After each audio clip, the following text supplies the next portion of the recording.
I guess it's my time to talk, huh? Good evening. Welcome to Bedtime Stories, the show designed with the lovers in mind, where we put you to bed but never to sleep with the greatest love songs of all time. Right here on WOSD Radio DB Chicago, WDLB DB Indianapolis and Chicago, and the best music of your life.com. It's your peanut butter brother, Dr. Al Greer, officially checking in. And tomorrow, make sure you are listening because I have a special guest if you haven't seen it yet. I think between Vince Brown and Donna Lynn Biggs, they let the cat out the bag, but that's okay. Sometimes the cat needs to be let out of the bag, all right? Hello to Troy Anthony. He said the show designed to put stuff up your behind. Yeah, that kind of rhymes. And to my son, Sincere, thank you so much. Again, I cannot thank you enough, son. I cannot thank you enough.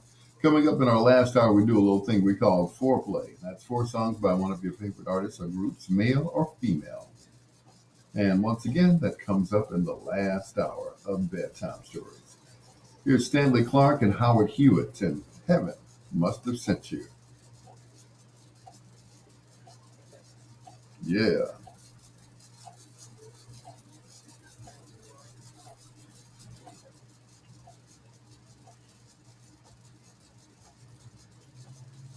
Good evening, Michael James Green. Good evening to you, sir.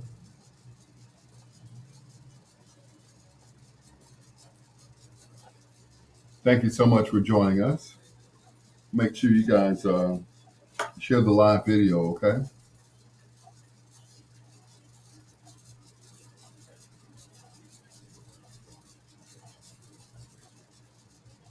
Yeah, make sure you share it with your friends on Facebook, okay? I would surely appreciate it.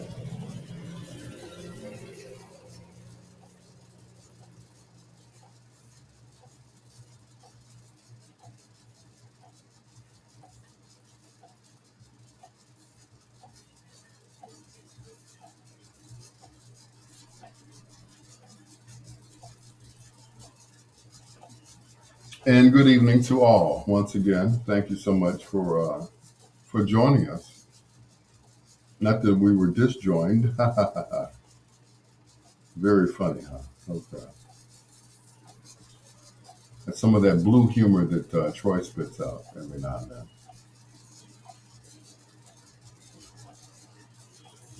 But once again, go ahead. Feel free to share it on your page where it says like, comment, and share.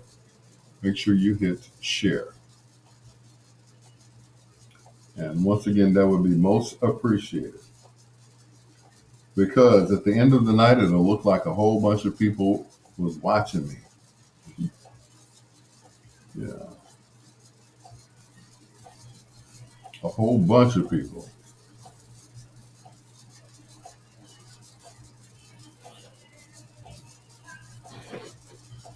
I'm like, what am I stepping on? Well, anyway, hope everybody had a great day at work. I know I did. I made it through it. I was just not feeling it today. I'm like, hurry up, 6 o'clock. It seemed like they kept handing me commercial after commercial after commercial.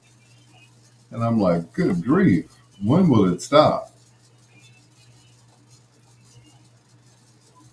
You know, as long as my boss was there, he was handing me stuff to read, stuff to record. I'm like, sir, I haven't even started on my show. Well, I don't get paid to do that show, right? Yeah, they don't pay me to do the B-sides. At least I'm not supposed to get paid to do it. It's supposed to be a labor of love or something that I just do just because I'm there. And so that's it. Thus, the Al Greer donations are welcome via the Cash App. Yale and Zelle has my phone number. So closed mouths don't get fed. If you don't ask, you don't get it. So, you want not because you ask not. So I remember a few weeks ago I asked someone and they did it for me. And I'm talking about my son. I'm not going to talk about our personal business, but he did what I asked him to do because I would do the same for him. So that was it. And I love you, son. Thank you.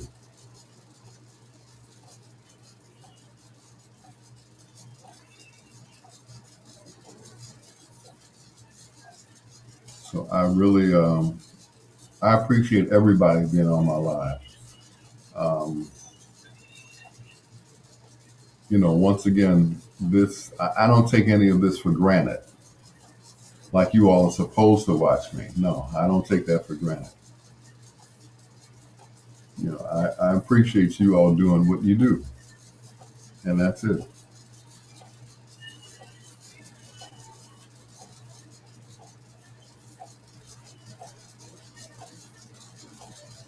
You could be anywhere else, doing anything else, watching, you know, the P word.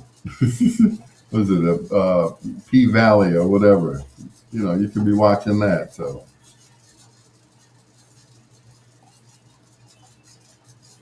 but you're looking at me and listening to the station at the same time.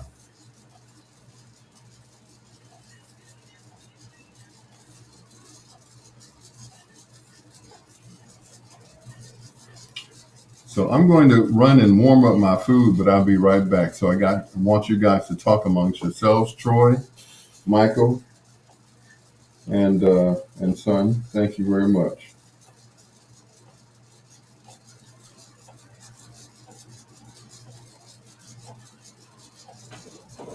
We'll grab a little something, something.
He's back. What did you say, Troy? I suspect Al was involved in the JFK assassination. He was 32 years old at that time and was being watched by the CIA. That would have been 60, 61, 62. Yeah. I couldn't even hold a bottle back then. I couldn't hold a bottle. The only thing I could hold was a breast. A breast assist.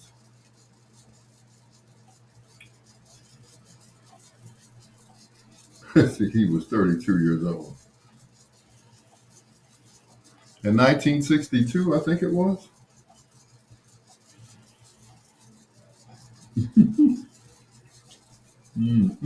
That's cute, Troy.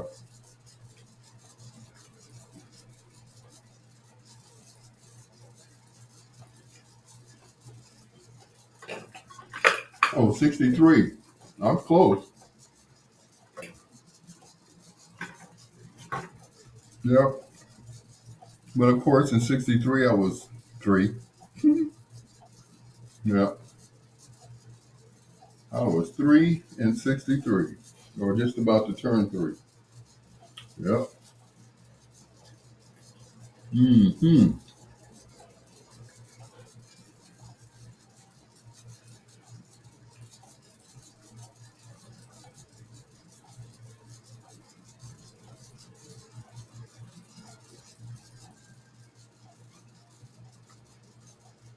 But once again, guys, I hope you're having a great evening so far. You could have been anywhere else, but you're probably sitting watching the TV, looking at my crazy looking self as well, all at the same time. So,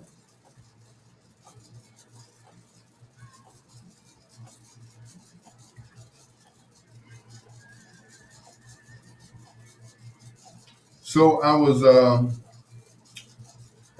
going through uh, my emails and what have you, Instagram, and I came across this very disturbing video.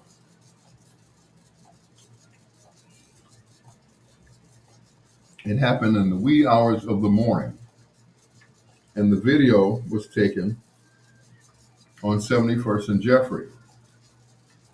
There were three young men standing in the middle of the street, and someone decided that they would mow them down with their vehicle.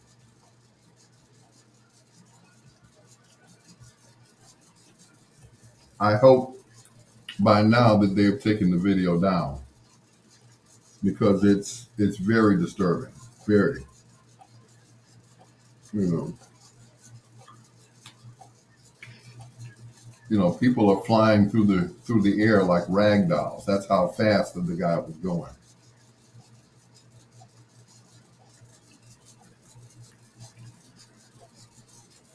Um, they're calling it a hate crime. They don't have a suspect yet.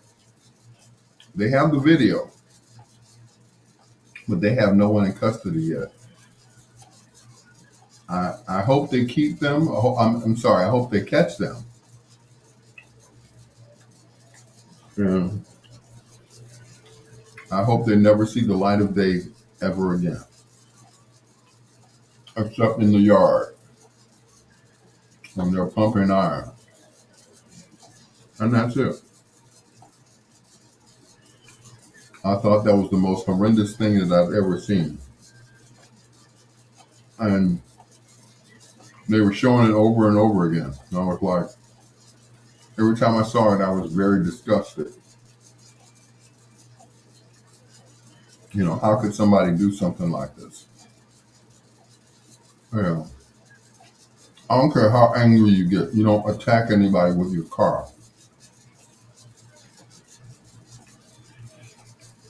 You kick their ass, but you don't run them over. So the person who did that is a coward. And as a coward, you should turn yourself in. Be a real man. Be a real man and turn yourself in. Like I said, this was taken outside of the Jeffrey pub. What's going on, Uncle Ron? I haven't forgotten about you. I've just been humping.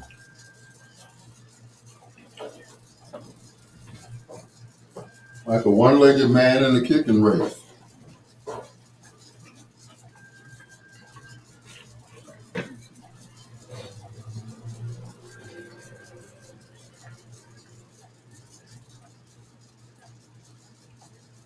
I get 1 day a week off today, or this week, and that was Monday. So I had to try to do everything in that 1 day. And Uncle Ron, I had all intentions of coming over there. I just ran out of time.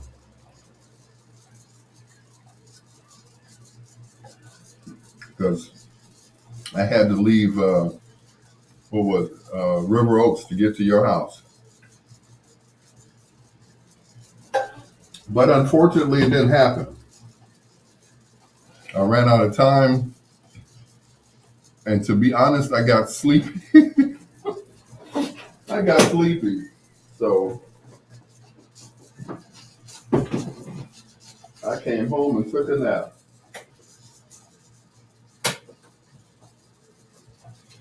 I'm not going to lie. I came and took a nap, Uncle Ron. I was tired.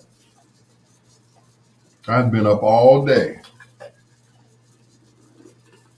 and still didn't do everything that I wanted to do in that 1 day.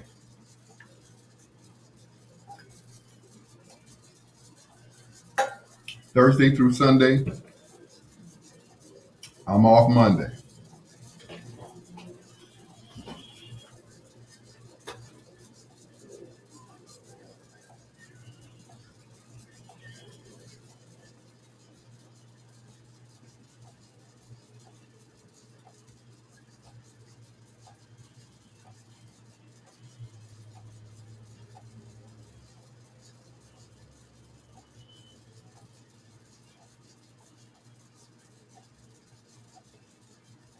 Moan on, Ike.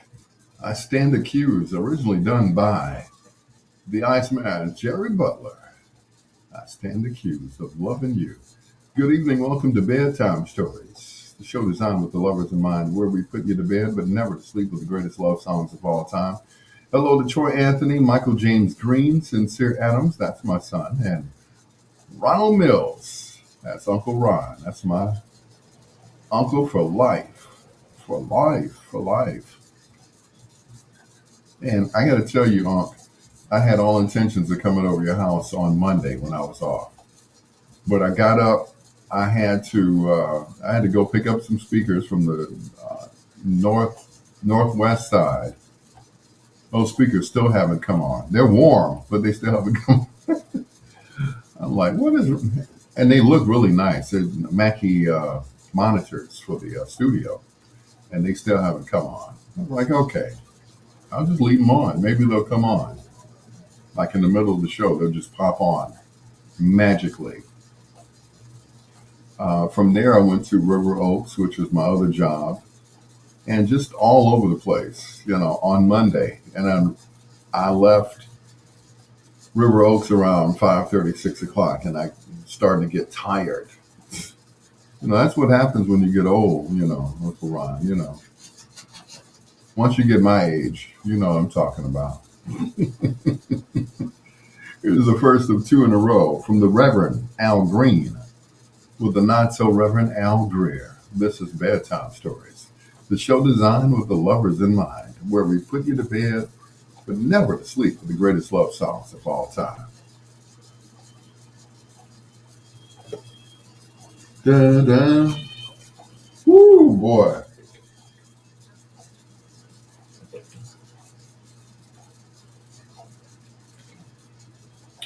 You said Thursday through Sunday. Well, that's cool.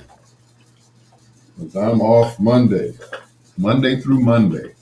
Because I work Sunday through Sunday, except for Monday. I get one day a week off. And that's cool. That's all I need is one day. One day. One day.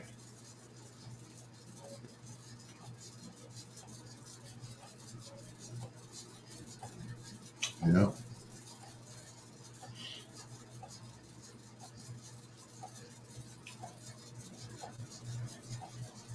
And unfortunately, I have to go to a funeral on Monday at A.A. Rayner at 10 o'clock in the morning.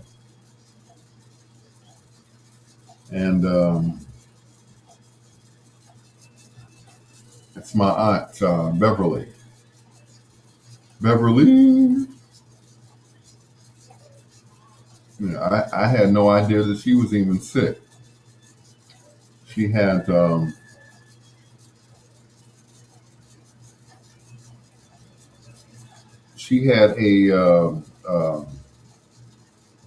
ailment, and I'm just going to leave it there because it's kind of personal. And of course, I ended up, or they ended up, putting her into a coma because she was in so much pain. So, and how many people know once they put you in a coma, you really never come back from it. Cleo Satin Soul Mosley didn't come back from it. And you know what they say,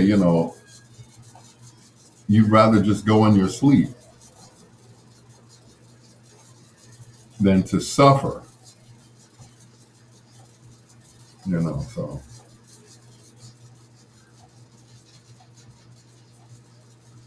But yeah, a lot of people just let me go in my sleep. Just let me just lay down and go to sleep. Kind of like what Prince did. Fell asleep in the elevator. Just went to sleep.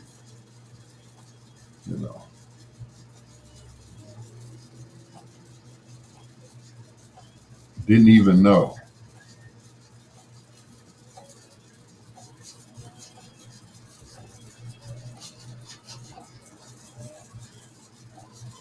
You wake up, you're at the pearly gates. It's like, ooh, I slept a long time, didn't I?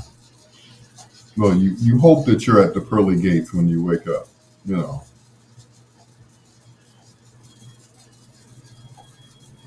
But yeah,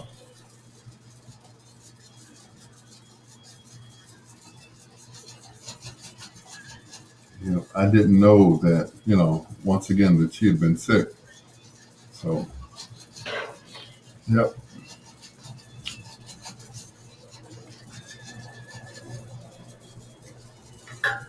So she is gone to a better place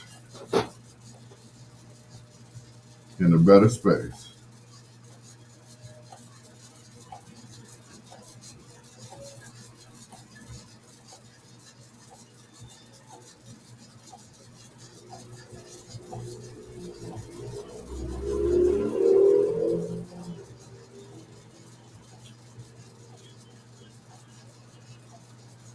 Okay, for those of you who want to be listening or who want to listen to the music, make sure you go to either TuneIn, Simple Radio, or Radio USA to hear the broadcast. Okay, because once again, we cannot play any music except on Twitch.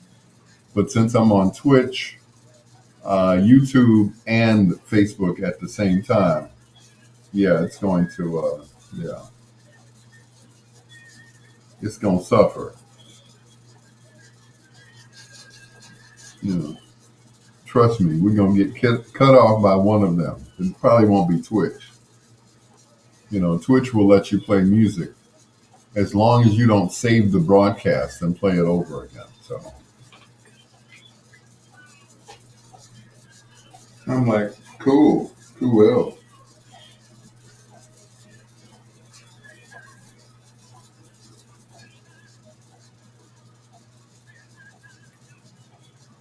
I'm eating cube steak and rice with broccoli, thanks to my sister from another mister, Angie Martin Turner.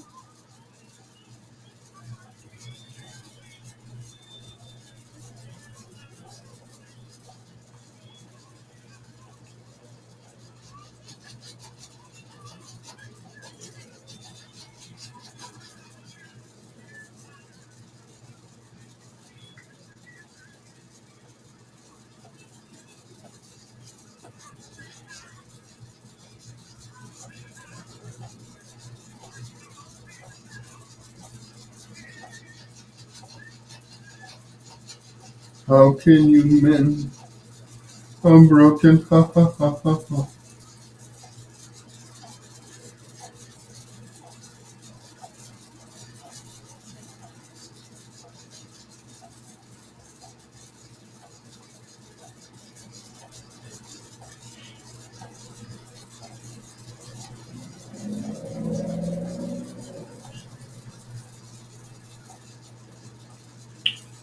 Hoo-ha. You awfully quiet tonight, Troy. Need to say tonight? Because I know Troy is still on. He's the star of the show. I'm just the producer of the Troy Anthony Show, aka the Soul Pole. Mm-mm. Once again, share that video, okay? Share that video.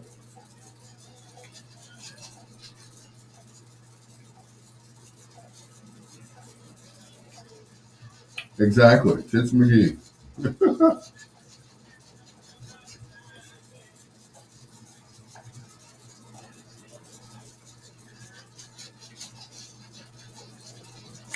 That's right. Share that video. Because one of these days I'm going to be popular.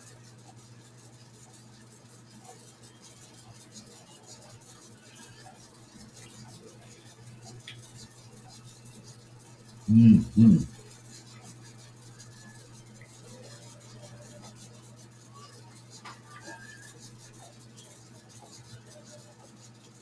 I'm a star, I'm a star, I'm a star. I'm a bright and shining star. What movie is that from, Troy? I'm a star, I'm a star, I'm a star. I'm a bright and shining star.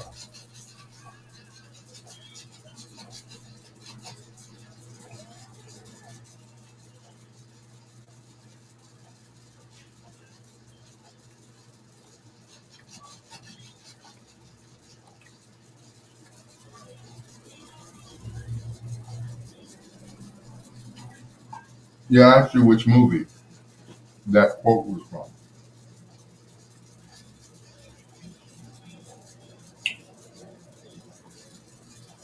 I mean, I'm sure you know. If nobody else knows, I know you know.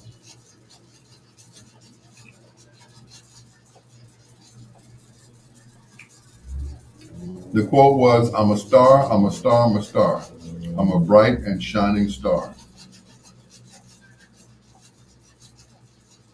It comes at the very end of the movie.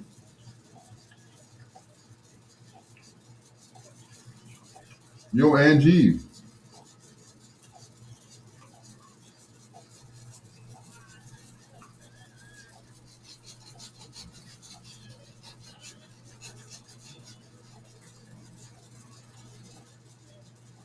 and it's uttered by one of those Wahlberg brothers.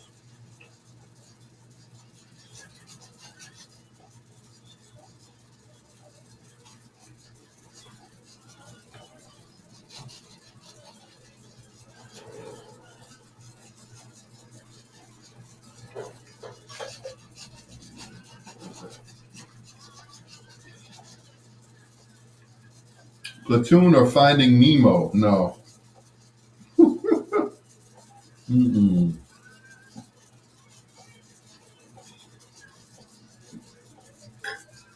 The movie was Boogie Nights. Comes towards the end of the movie after he goes through drug rehab and everything else, and he enters the um, porn world. Yeah. Well,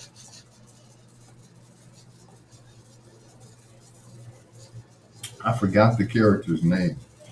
He said, I've never watched that movie. I hate that crap. I liked Boogie Nights. I think that Burt Reynolds did a great job. He did an excellent job. Mark Wahlberg, great job as well. But I see you didn't like that movie, huh? Mm-mm. Boogie Nights, which had nothing to do with the popular song made in '76. So, TC. Yeah, this this movie had nothing to do with that song "Boogie Nights" by Heatwave, none whatsoever. TC for the good time.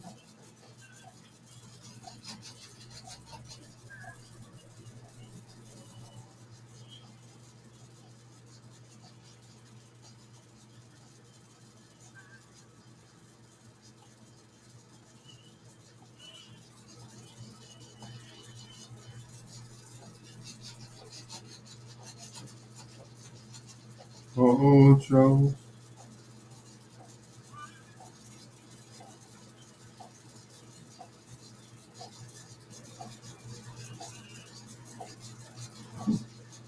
Leave it to Al Green to take a country song and put some soul in it.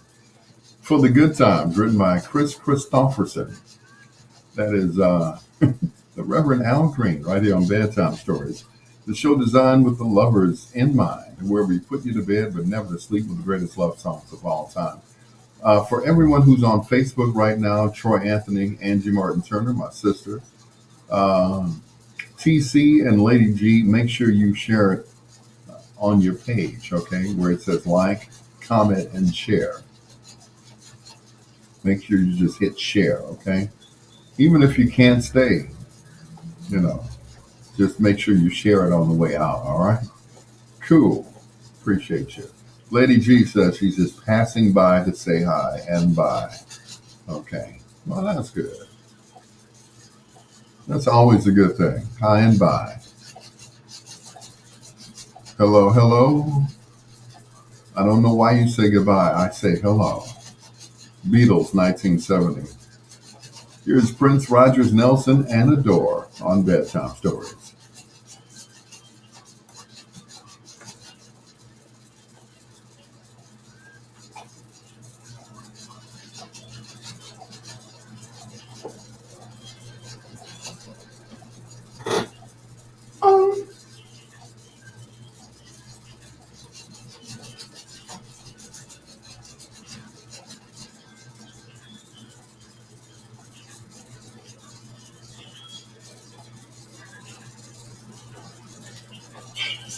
When you go play some real R&B like Color Me Bad. Ooh, I wanna sex you up. TikTok, you don't stop, and a TikTok, you don't stop. Mm-mm. They should be on an episode of Making the Band. That's what they should do. I'm like, wow, they were pretty hot back then. Both songs that they released. Oh, it hurts so bad. Time and Chance and um, Sex You Up. Boy, when Betty Wright heard the sample of that song, she was like, I know you're not going to use that sample and not pay me.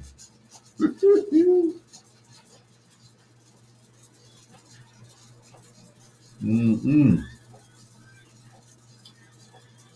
Yeah, Betty Wright sued they butts, boy. Well, sue your ass and sue your ass bare.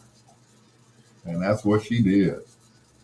And she got her songwriting credits because they used her voice all through the song. I know you're not going to sing that song. It's like, I guess they figured they would get away with it, you know. And they were hot for at least a week to deaf and blind people. Pretty much so, yeah. And then your boy George Michael came out with I Want Your Sex, which they didn't want to play on the radio. I'm like, come on now. Mm-mm. Yep. I believe that was a pretty hot song. I Want Your Sex. And let's see, how long did that one last? Yeah, right. Anything with the name with the word sex in it didn't always sell well, except to perverts. Except to preverts, yeah. Like, mm-mm. Any song with the word sex in it. I want your sex. I want to sex you up. Prince had Sexy Dancer. You know, Prince's songs were just sexual, you know. Sexuality. It's all I ever need. Sexuality. Let your body be free. Sexuality. Which was never a single, of course. I just couldn't see Warner Brothers releasing that as a single. But what they did release as a single, the song "When You Were Mine," which contains the lyrics, "You didn't have the decency to change your sheets," and of course, "Sister." Who could forget? Who could forget the song "Sister" by Prince? Incest at its finest, I tell you. Talk about incest. Mm. Yeah. Here's a song about incest. I wrote it. Want to hear it? Here you go. Yeah. But Prince was a master at uh, at putting out music that was, you know, sexual in nature all the time. And people bought it. We bought it up. We scooped them up. Everything Prince made from For You. I remember he did a interview on Ellen's show, and she pulled out that For You album. She's like, and he said, see, that's what I'm talking about. You're a fan from way back, from 78. That's what I'm talking about. And, you know, I wasn't a fan of Prince. I got to tell you this. And I hope Elo doesn't hear this. But maybe she needs to. Elo and I, that's how we kind of connected on that Prince tip. But Prince was not one of my favorite artists. He was just, he was confusing. Here he's got a picture, an insert in one of his albums of him taking a shower, and there's a cross on the wall, and he's naked with bikini briefs on. So it was, kind of confusing, from the beginning. I'm like, what is he selling here?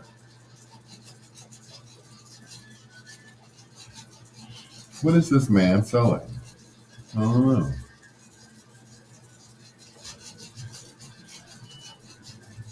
And I couldn't figure him out.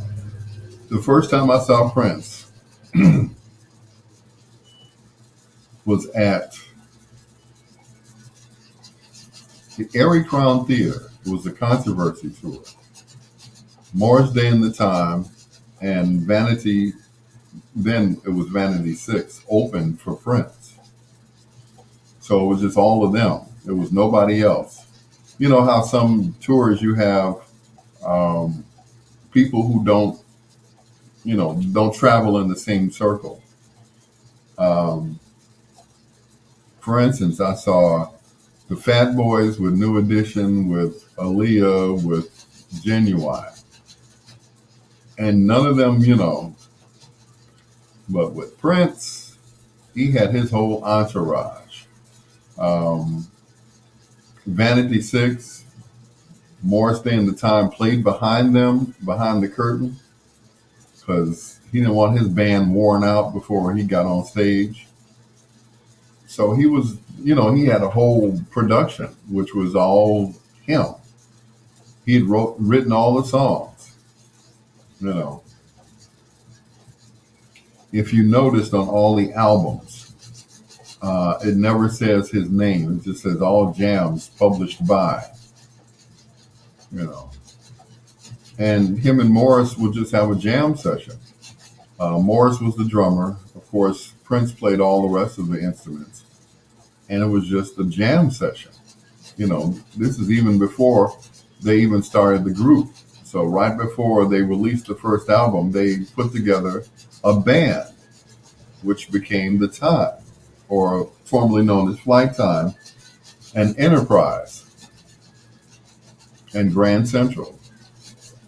So he took the best musicians out of each band and put them all together. And he said himself, I created a monster that I can't even go up against. He said they were one of the baddest bands ever. One of the baddest bands he was ever associated with. And Jimmy Jam and Terry Lewis decided that they were going to go solo as producers and writers. How many skinny chicks are named Bertha?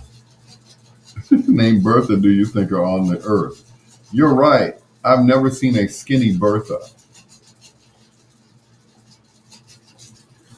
I've never seen a skinny woman named Bertha. You are absolutely right, Troy. You probably will never see a skinny woman named Bertha, or a young person named Agatha or something like that. They all have those, made up African names, Latwanisha and Tamisha and all those, made up African names, as I call them. And I've always said, and I saw this guy Friday at Williams and Pizza. I never will forget this. And he had this, whole African garb on. He had the big old stick with the ankh on it. And he would not put that stick down. He just walking through the pizza place with this stick like he's Moses or something.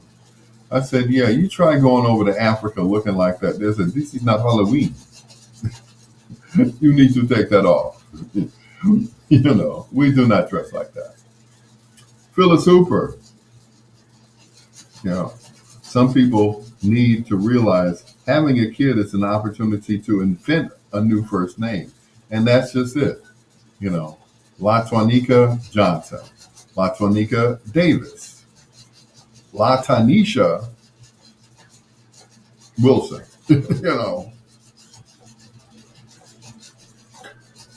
know, I will tell you, African people are not impressed that you're dressing like them. They just think you're just putting on a suit just to blend in with them. I work with Hispanics, and when you speak Spanish to them, they speak back in English. It's like they don't want to know what they don't want you to know what they're saying. I'm like, I hear you. I may not understand all of the words, but I understand at least 70% of them. You know, because I worked with them a couple of weeks ago at the Fiesta del Sol. So I just listen to them. Ronnie, what's going on? So I pretty much would pick up on certain words. Trabajo, trabajar, which is work. So but they don't. You speak Spanish to them, and they speak back in English. They reply back, or you go in a store and they talking to each other, and then they're like, "Hey, how can I help you, Chief?" Where'd that come from?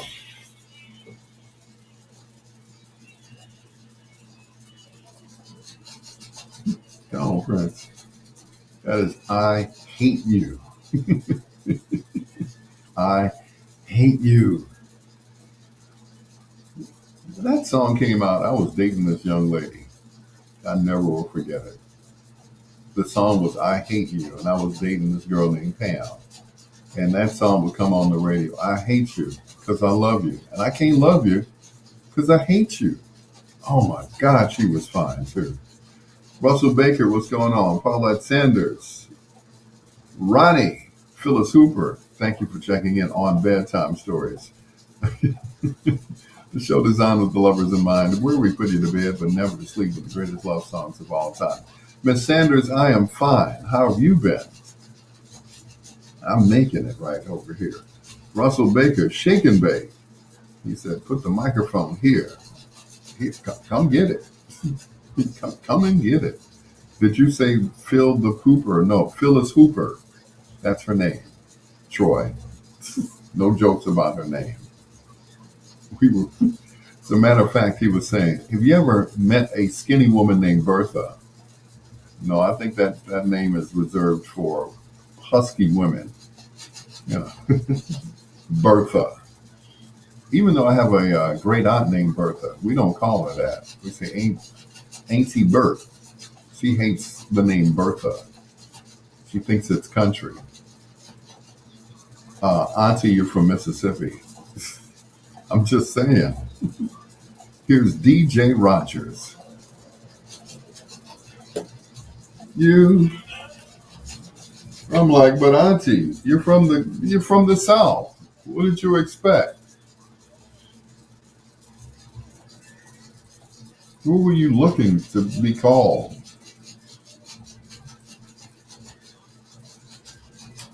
Just call me Bert. Okay, Aunt Bert.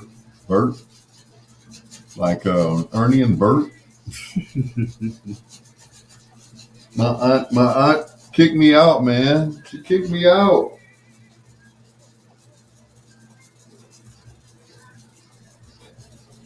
She kicked me out.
When I say my aunt kicked me out, she kicked me out. She made it sound like I had set fire to the apartment on purpose. Why would I burn up my own clothes, Auntie? You know, um, my daughter at the time was staying with me. She plugged a space heater into the wall. Um, the wall had a faulty plug. That plug caught fire or sparked and caught fire to the bed that it was sitting next to, and the rest, she called me. She's like, Daddy, the house is on fire. I'm like, what? The house, uh, the house is on fire. I was like, excuse me, I have to leave work now because, yeah. And I remember getting back to work and people having this look on their face like, I'm so sorry. I'm so sorry. All my clothes got destroyed. All my shoes. I had different color boots, Troy. Go ahead with your jokes. I had red boots. I had blue boots. I had yellow boots. Snake skin. All skins. And they were destroyed in the fire. With the Cuban heels. Yep. Or as I call them, my Prince boots. And all of them were destroyed. Every single one. I was, along with, it started in the bedroom. So um, it was contained in the bedroom because the fire department came in enough time to put out the bedroom. But after that, everything was destroyed in the bedroom. So how many people know that God will test you? He'll put you through a test to see if you will, you know, come out of it. And I finally came out of it. It took me a while. It took me a long time to come out of that. But I was like, did I have to lose my clothes to get tested? You know,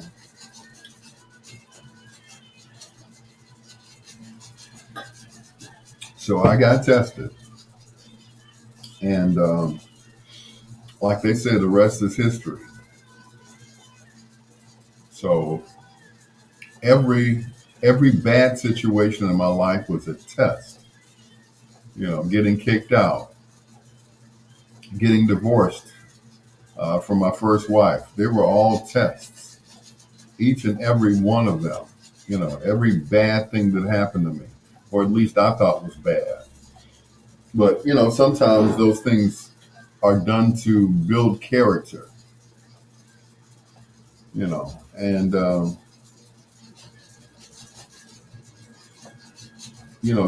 kind of make you grow up. So finally, I guess I grew up. Elaine James, I'm fine. How are you, Elaine? Hello, Elaine. I am good. Thank you for asking. But I'm good now. When I was staying with my cousin, I thought it was all good. It was a perfect situation. She stayed upstairs and I stayed downstairs. She had the whole upstairs to herself. I had the whole downstairs to myself, except for the laundry room. Everything else, I had a storage room for my equipment. I had a studio / office to do my show, a bedroom with a big old bed in it, and a living room with my TV in it. It was a perfect situation. How many people know that it's not always perfect? Family will do you faster than anybody else. Family will do you faster than a stranger. Every time. When you gonna move? Just got here. I've only been here a month. When you gonna move? Looking for a place now. When you gonna move? Um, when the weather changes. I don't want to move in the wintertime because I don't want to slip and slide up and down somebody's steps. So, when you gonna move? Okay, I found a place. I'm moving now. You know. So, yeah, family will do you faster than anybody else. And that is for sure. I, you know, when I needed a place to stay, a certain person said, well, you need to make up with your wife because you can't stay with me. We'll end up killing each other. So, what's up, Maverick? So, Elaine, Paulette, yeah, that's what happened. So, I ended up bopping back and forth between houses until, I finally found somewhere to live. But up to that time, it was house to house, couch to couch. You know, when you gonna move? Soon as I find a place to move to. So, and everybody I talk to, they're like, you are not gonna find no apartment for no $500-600. Those were '70s prices. Due to COVID, everybody went up on the rent because they couldn't kick nobody out. So they had to recoup some of that money. People were, being charged like $400-500 to live somewhere. Well, due to COVID, they were like, it's COVID. I can't work. So, yes, I had 4 kids back then. Then God blessed. I know that's right.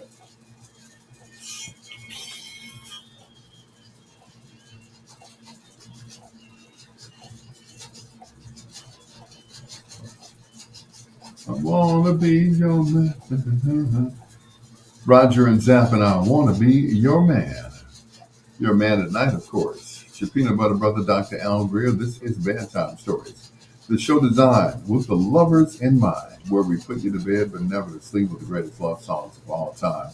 On WOSD Radio DB Chicago, WDLB Indianapolis, and WRLN, the best music of your life.com.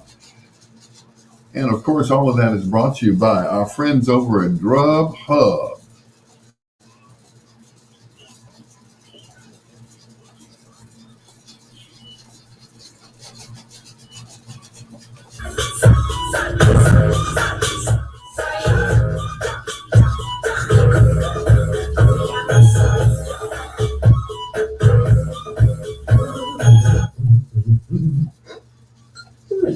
Get the food you love with perks from I love that commercial. Grub what you love. Bedtime Stories, of course, our new sponsor, I should say, is Grubhub. Anyway, hello to Catherine. Thank you for checking in on Bedtime Stories on our Facebook Live page. Like I said earlier, make sure you share the page on your page. And who knows, one of these days I'm going to be a star. If I'm not one yet, I will be one of these days. Here's Kashif and Are You the Woman on Bedtime Stories.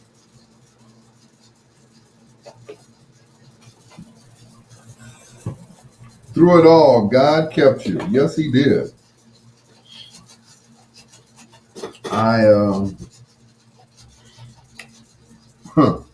I don't know what I would have done, Elaine. I don't know what I would have done. I don't know what I would have done. I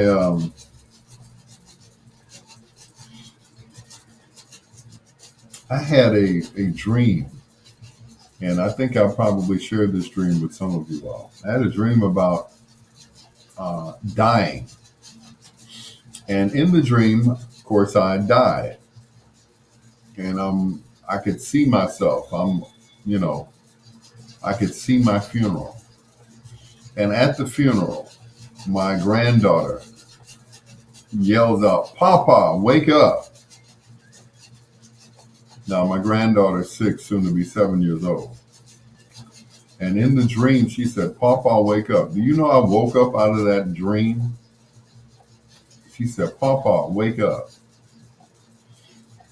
I said, at that point, I have too much to live for. Too much to live for. Plenty to live for. So that was it. You know, I said to myself that I'm going to be a better person, that I'm going to stay as long as I can on this earth for my granddaughter and my other grandchildren, whom I don't see. So I don't want anyone to be slighted. I do have other grandchildren, Alex and Miranda, the three A's. I'd have other grandchildren. Um,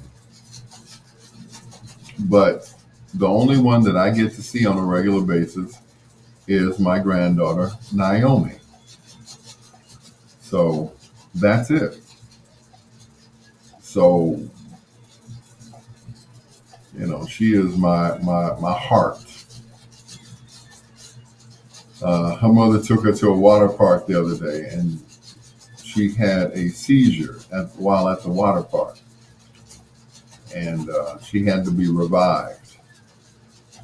When I heard about that, my heart dropped. When I say my heart dropped, it's like, yeah, it dropped in my shoe lane. I'm like, we ain't burying no child. Oh no, we're not doing that. No. We're not burying a child. So don't get that out your mind. She is going to be here. She's going to carry on.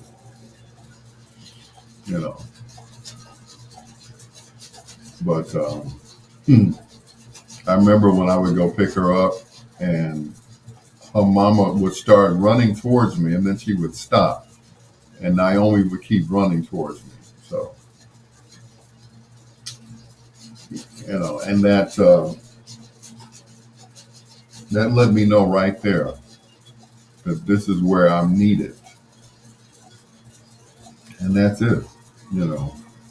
Yeah, thank God she's okay, but I didn't let my daughter know how upset I was, because she knows that I am a crier.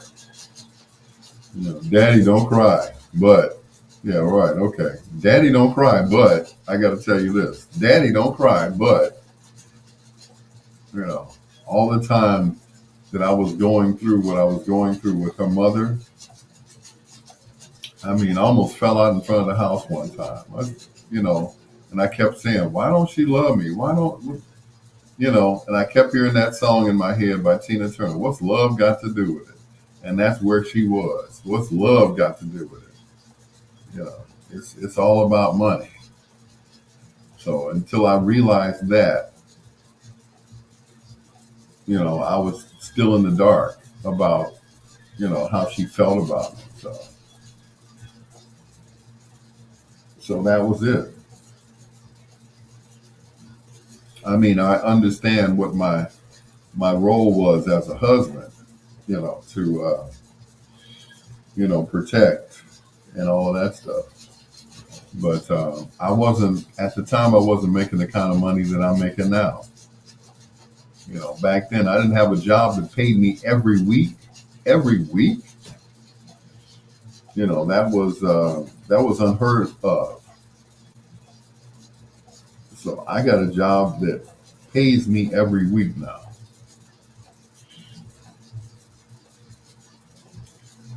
And it still ain't about the money. It's still something totally different. And of course, she'll never tell me, and it's okay. She knows how easily I am, upset. So, but I had to learn to put up the whole armor. You know what I'm saying? I'm getting biblical on you. I had to put on the whole armor.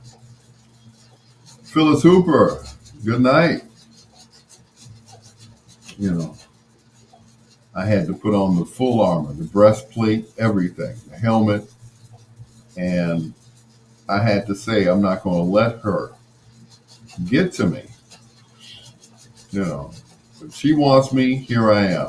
You know where I stay. You know where I live. You know how I feel. And that's it. And I left it at that. You know, I stopped telling her, I'm coming back home. You should let me come back home. I need to come back home and we need to be a family again. She didn't feel any of that. I'm like, okay. Well, guess what?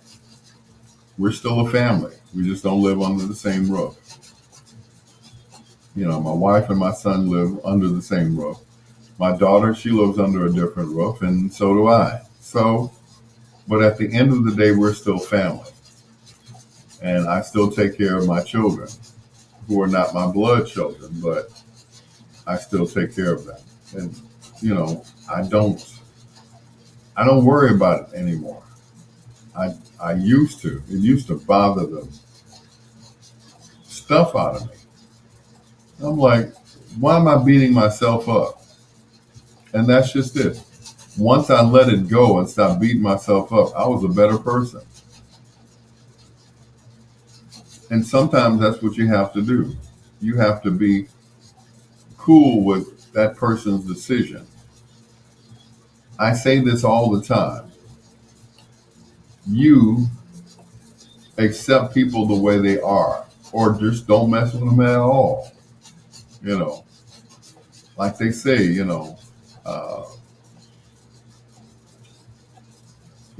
people in the Bible were thieves, they were adulterers, they were, this, that, and the other. But Jesus accepted them the way they were. He said, come as you are. And that's it.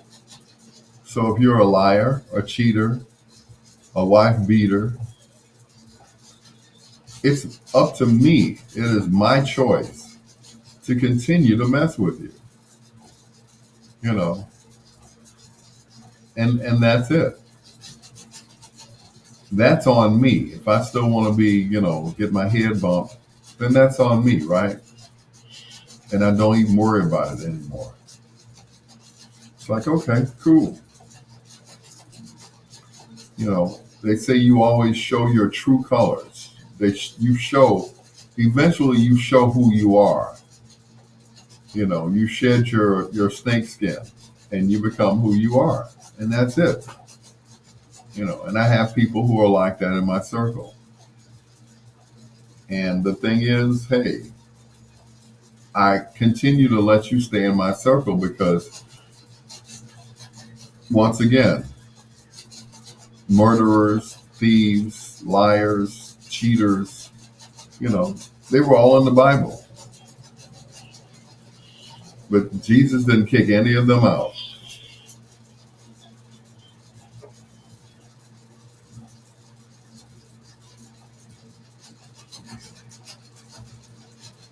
Teddy Pendergrass, I think I better let it go. Seems like another love TKO.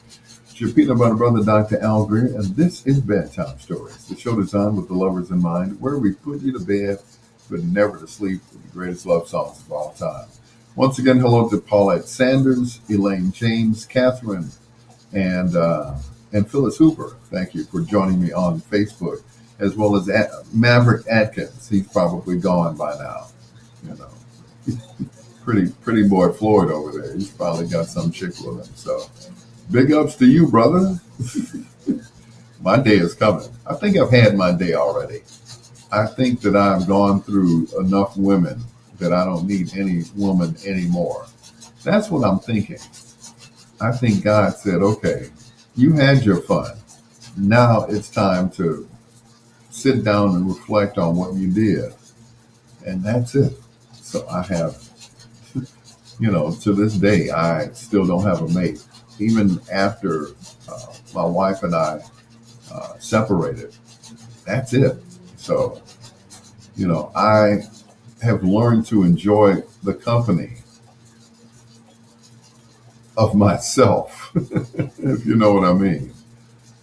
Here's the first of two in a row from Glenn Jones. This is Show Me on Bedtime Stories.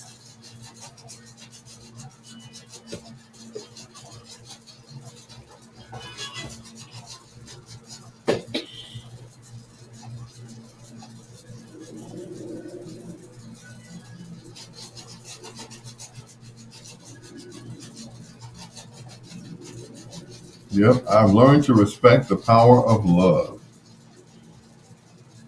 and just to chill and be by myself.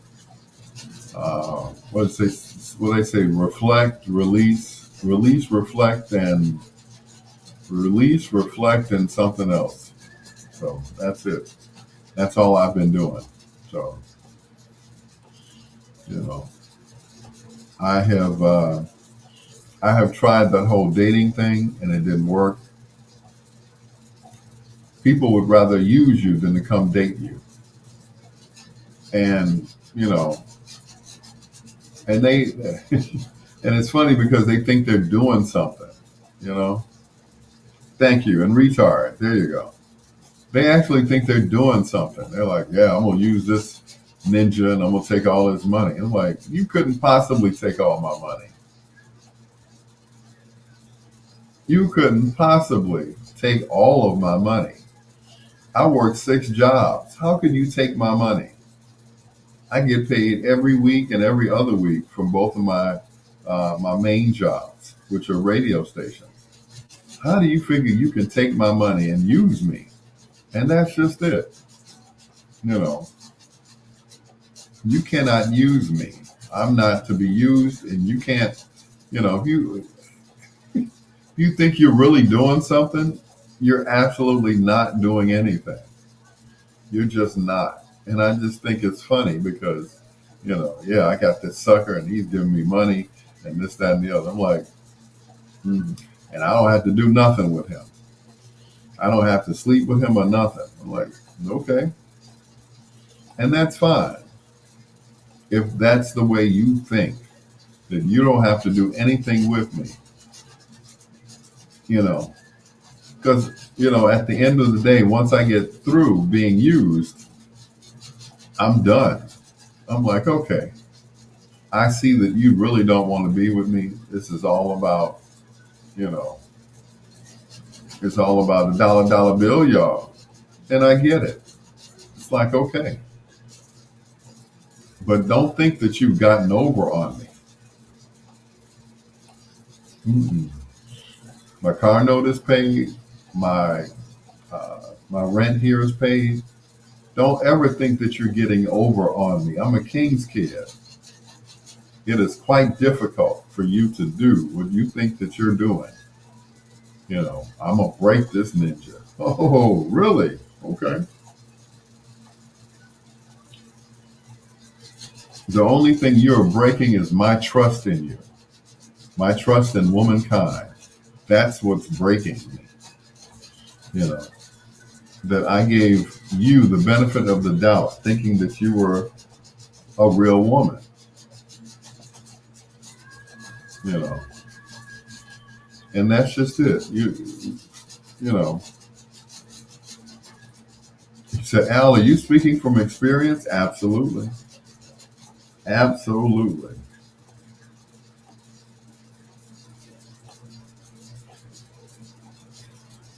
And that's okay. Once again, if you think that you're getting over on me,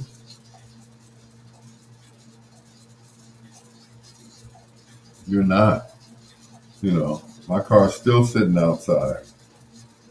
I'm still sitting inside. So what have you gained by that? You know, you're on the bus and I'm in the car. You know, you're trying to hold on to your house. Well, I'm holding on to mine.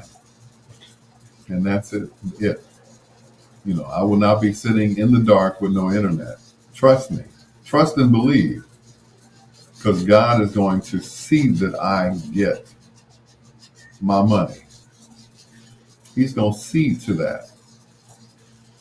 You know, when they say that God moves in mysterious ways, you know, I got a phone call. This lady needed a commercial done. I'm like, oh, really? Okay. Cool. So, and that's just it. I rented out some equipment, and the guy paid me for it today.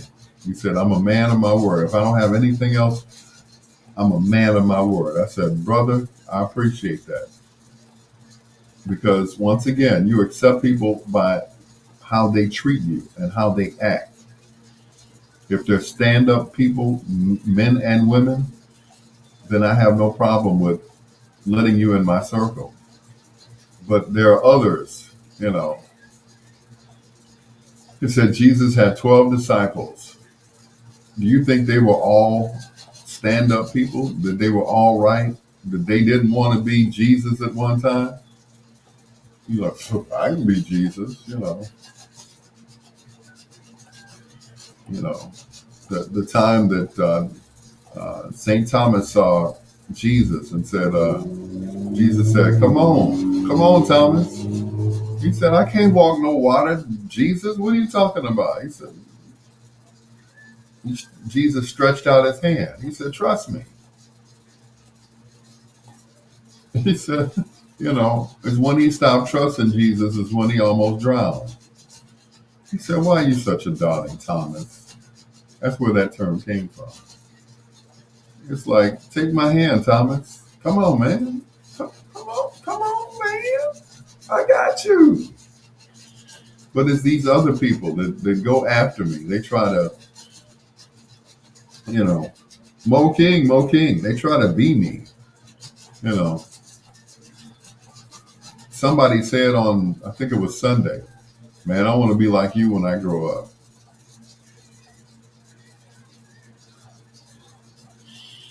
Well, you got a lot of growing up to do to be like me. Because it took me a while. It took me years to get to this point. And I'm still not there. I'm still not where I want to be. But I'm not where I used to be. I'm not where I was a year ago.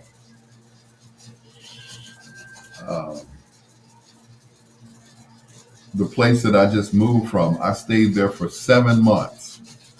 And I let the lady know, I said, you know how long I've been here? She said a few months. I said 7. She's a woman of God. She knew exactly what I was talking about when I said 7. She said, yup, 7 months. It took me that long to find an apartment. And I wasn't even looking. The apartment found me. Okay, I'm in Inglewood. I lived in Inglewood before. Some 15, almost 20 years ago. But once again, I'm not where I was before.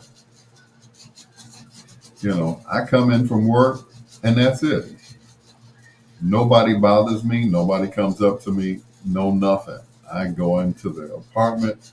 I climb them 19, 20 stairs. And then I'm cool. I'm mad that I couldn't get the rest of my stuff out of the other house, Maurice. I still have a whole TV over there that you brought in the house twice. But I don't want to bother you because your leg is kind of messed up. So them stairs will kill you. Trust me, I go up them steps every day, which keeps me in shape. But at the same time, I don't want to leave my TV over there. I want to put the TV right back here. I have a TV there, TV back there. I don't know if I'm going to hang it or if I'm going to put it on a TV stand and then put my other equipment around it. But I need to get my TV, Mo.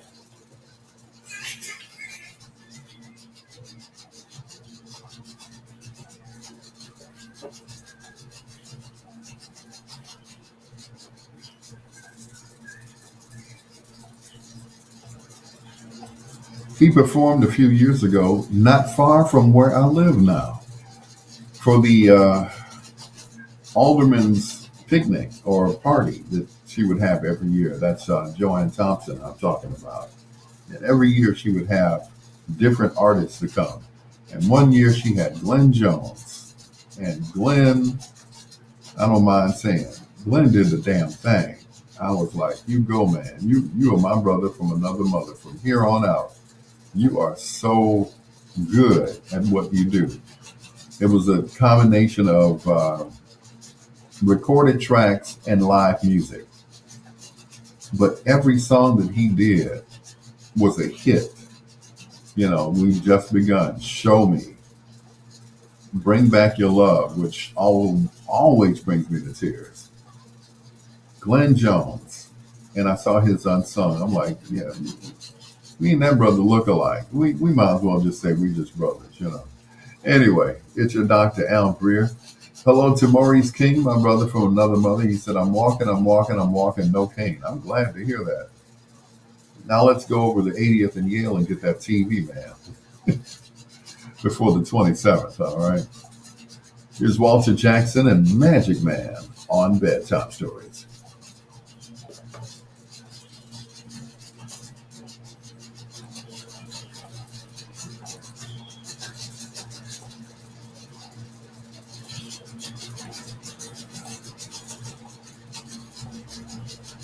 I'm your magic man, yes I am. Baddest man on crutches and no cane.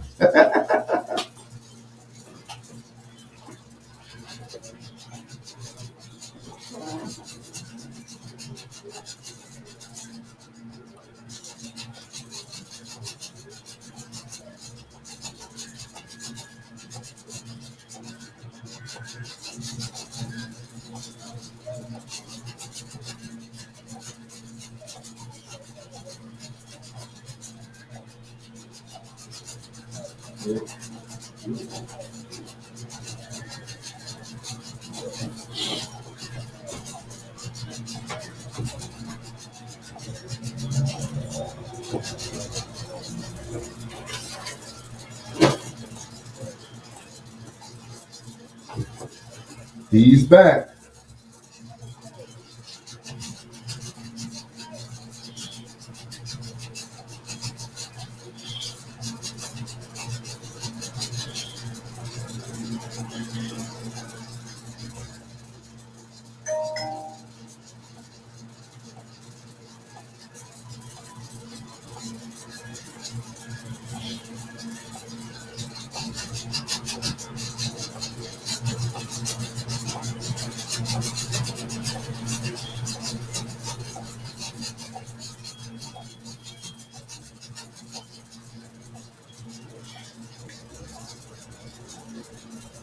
Sing to Eric Clapton.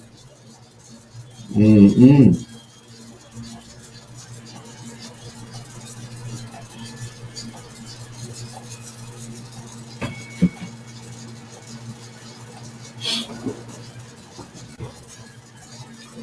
Woo.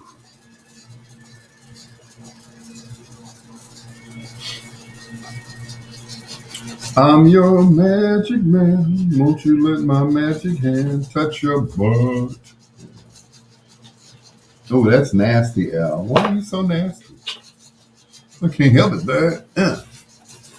I had to finish watching the James Brown movie. I've only seen it 50 times, right? I'm like, I cannot believe that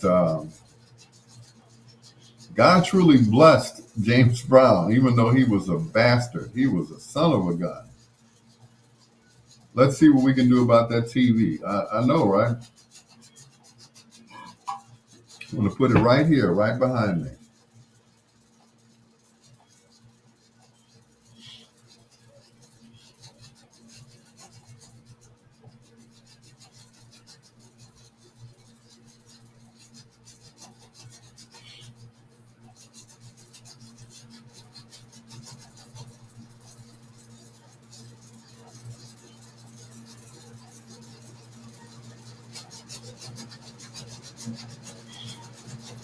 Yep, let's go get that TV, Mo. First, I need something to put it on. I have to sit it on the chairs or on the floor because I don't have a TV stand. And I want to get a TV stand where I can put my because I want to make this like the sound room. So when I turn around, I can listen to something else, and I don't have to use the studio part to listen to stuff. If you know what I mean. So kind of like a makeshift man cave. You know, I can watch TV in the front room. I can watch TV back here. I can watch TV in the bedroom. You know, yeah. I'm just greedy. I'm just so greedy. But the TV that I have in the front room is given to me. Given to me. Um, the other one I bought from a pawn shop. Yeah, so yeah, you know, my sister gave me this TV, which is a Sylvania. It was probably one of the first flat screen TVs that they made because it's heavy. It's small and it's heavy. But yeah.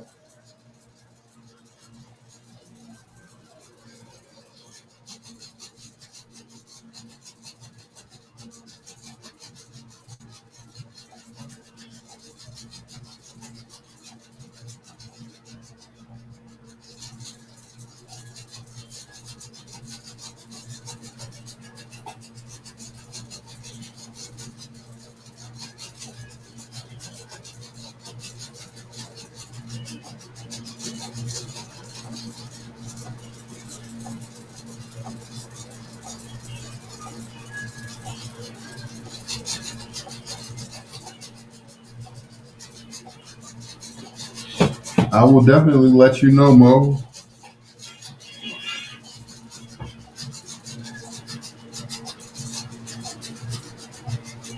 Two in a row from the great Walter Jackson. That is speaker name. He was the baddest man on crutches, I tell you. It's your peanut butter brother, Dr. Al Greer. This is Bedtime Stories. The show designed with the lovers in mind, where we put you to bed, but never to sleep with the greatest love songs of all time. Now, I don't know if you all notice, and you think that's just you know, for decoration, where it says Bedtime Stories with Dr. Al Greer. Donations are welcome via the Cash App at $Al P. Greer or Zelle at 773-519-223. That is not there by mistake. That is there on purpose. So for that one person that's still that's still on my life. And anytime I start asking for money, they're like, "Oh man, he's going into full Jerry Lewis mode," And you'll never walk alone. It's like that's okay because you know what they say: a closed mouth does not get fed. You want not because you ask not. Here's Jermaine Jackson in Paradise in Your Eyes on Bedtime Stories.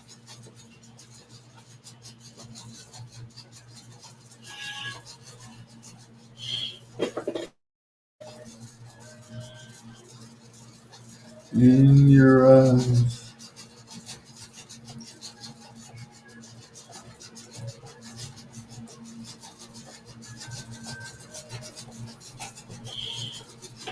Yeah, I can't do it this Saturday because I got to be at Rainbow Push at 10 o'clock. I'm like, it's always something. I'm always getting volunteered to do something. I'm like, oh, do I have to? It's the grand finale of the kitty thing that Dinah Lynn is having. I'm like, ugh, I don't like kids. I like my own, but I don't like other people's kids. That's a lie. I was told that you don't like my kids. Yeah, okay, I like kids. It's adults that I don't like because some of them are just stupid. I can't. With children, I know that they don't know any better. That's the deal. They don't know any better. So when they act up, act out, whatever, they don't know that that's what they're not supposed to do. But it's the grown folks that are acting out and doing stupid stuff that I'm like, really? You know, case in point, that guy that mowed down those three people coming out of the Jeffrey pub, you know. I mean, he hit them so hard they flew in the air.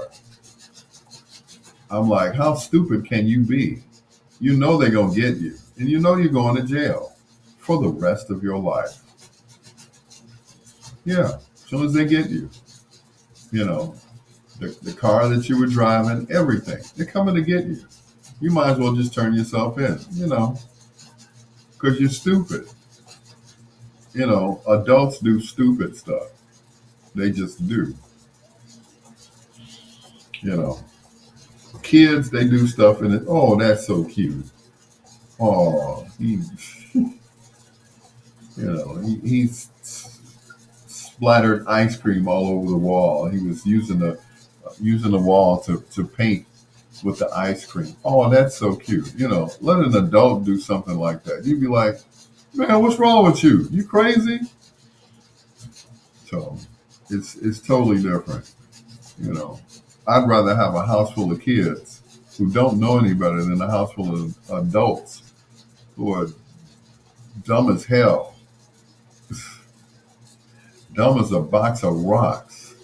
And I'm like, really?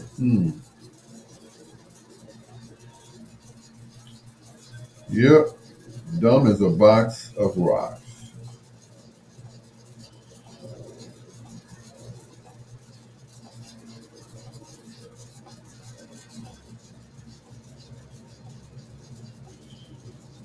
And that goes for everybody.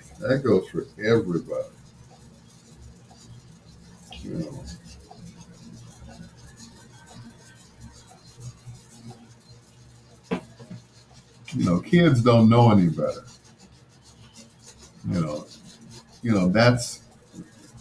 That's our job, to train them not to do stupid stuff when they get older. Like, don't run your brother over with the big wheel, okay?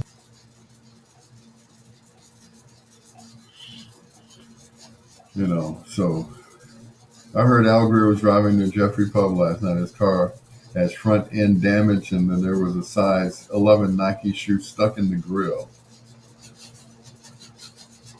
Leave it to you, Troy, to make a joke out of a tragedy. I tell you, it's like the happy mask, the sad mask. It's like, leave it to you to make a joke out of a tragedy. But my thing was, why were they standing in the middle of the street anyway? I mean, that's neither here nor there. But why were those three boys standing in the middle of the street? Why weren't they on the sidewalk? They were basically asking for it, And they never even heard the car. I guess this guy must have revved up and rolled over the train tracks near Walgreens and just gained speed and mowed them down with his car. And like I said, that video was disturbing. Now, TikTok has this thing where they'll block a video that has sexual content on it, but they let you post this. They let you post the guys flying through the air, getting hit by a car. They'll let you post that, but they won't post a girl's titties. I'm like, that's so backwards. Then again, I guess, titties never hurt anybody, right, Troy? I'm just saying. They never hurt anybody. They're soft and fluffy, and in some instances, they taste good.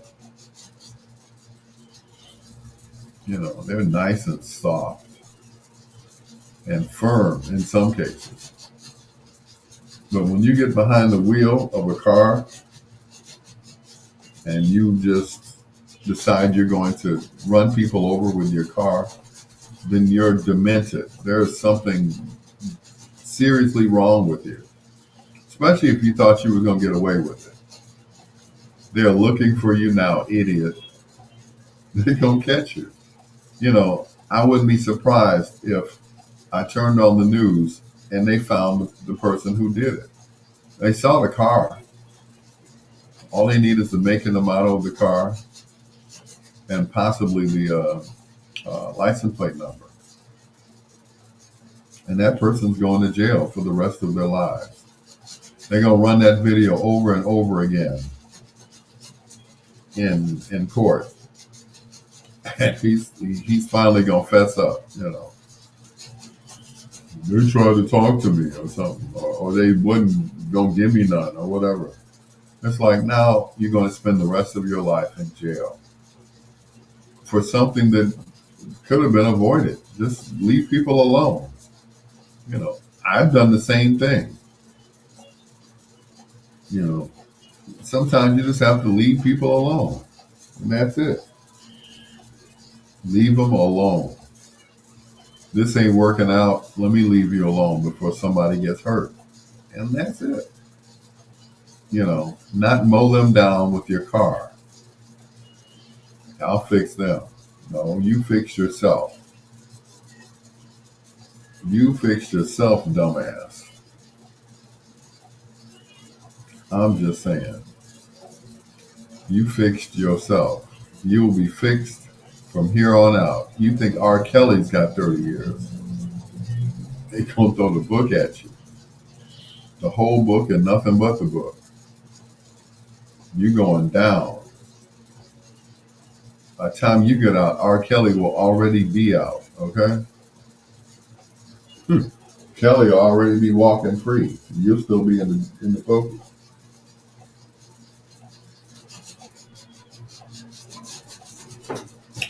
You'll still be locked up because of your stupidity and lack of judgment.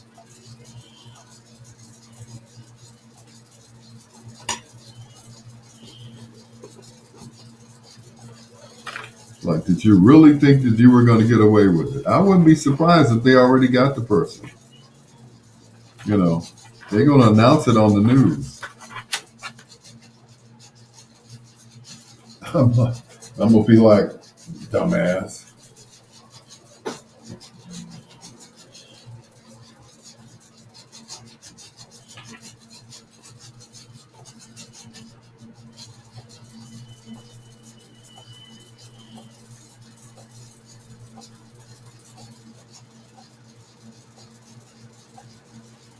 Jermaine Jackson and Castles of Sand, right here on Bedtime Stories with the Peanut Butter Brother, Dr. Al Greer.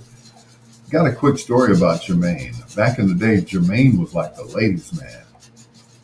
He was the, it wasn't Michael that was the cute one because, Michael was young. Michael was like 10, 11 years old. But Jermaine, not Jackie and not Tito, Jermaine was the ladies' man. He was the cute one. Not Marlon with the light-colored eyes. It was Jermaine back in Gary. He was the man. And this came to me from someone, a reliable source, I'll just say that. But yeah, Jermaine was the man back then. They would love it when Jermaine would have a solo whenever he did, Daddy's Home, or he would co-lead with Michael. They were like, sing Jermaine. Yeah. Jermaine was milking it, baby. He was milking it for everything it was worth. Don't let him fool you. Don't let him fool you. Oh, no. Coming up, foreplay in about 20 minutes. Right now, the original Luther. Here's Luther Ingram on Bedtime Stories. Just one thing.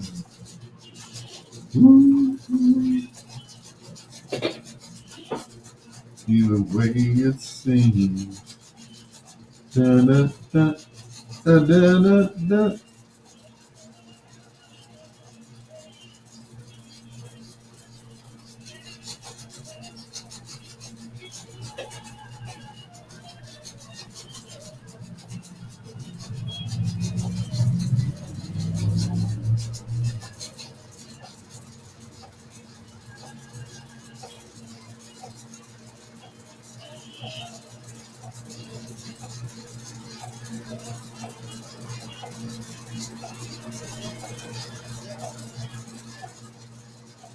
Ain't that love in you for more reasons than one?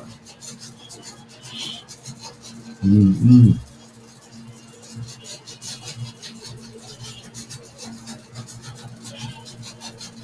Ooh-wee.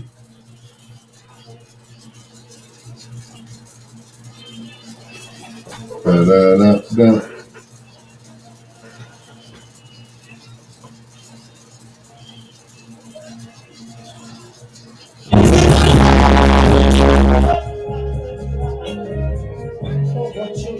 It came on.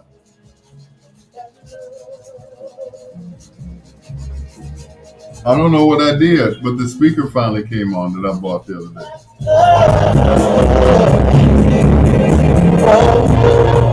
Oh my. I'm scared of that. Let me check the settings on the back of this so they match the other one. Check that out. To you. Auto on.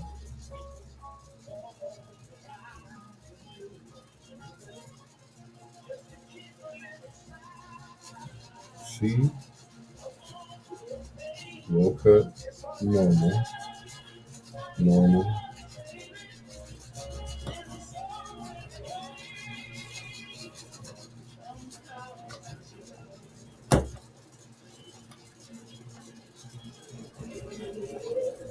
Auto on.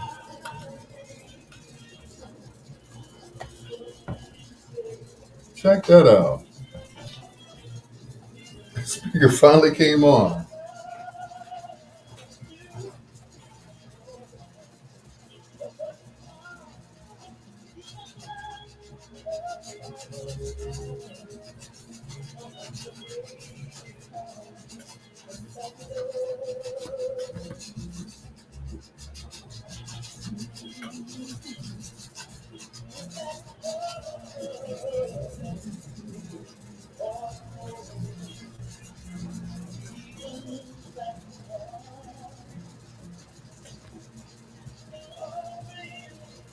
Check that out.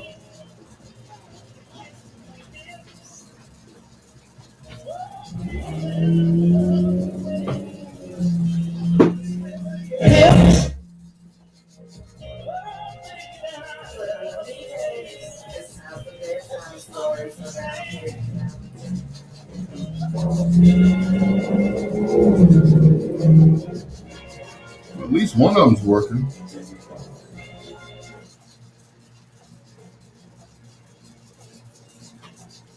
I ain't gonna touch nothing.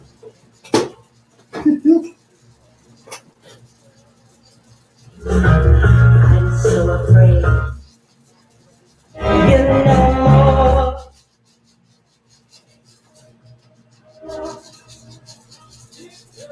Leave them suckers on.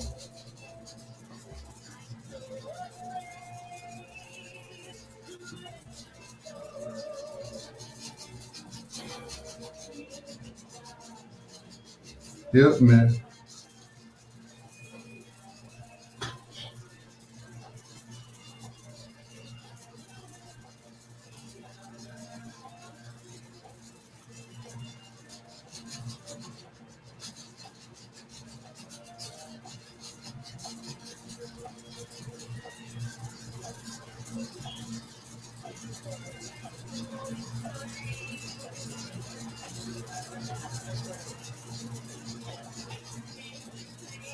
Woo, good Lord. That scared me.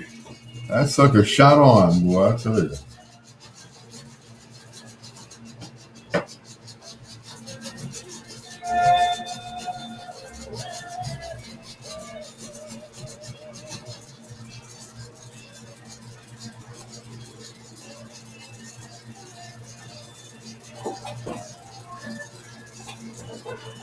Help me find a way.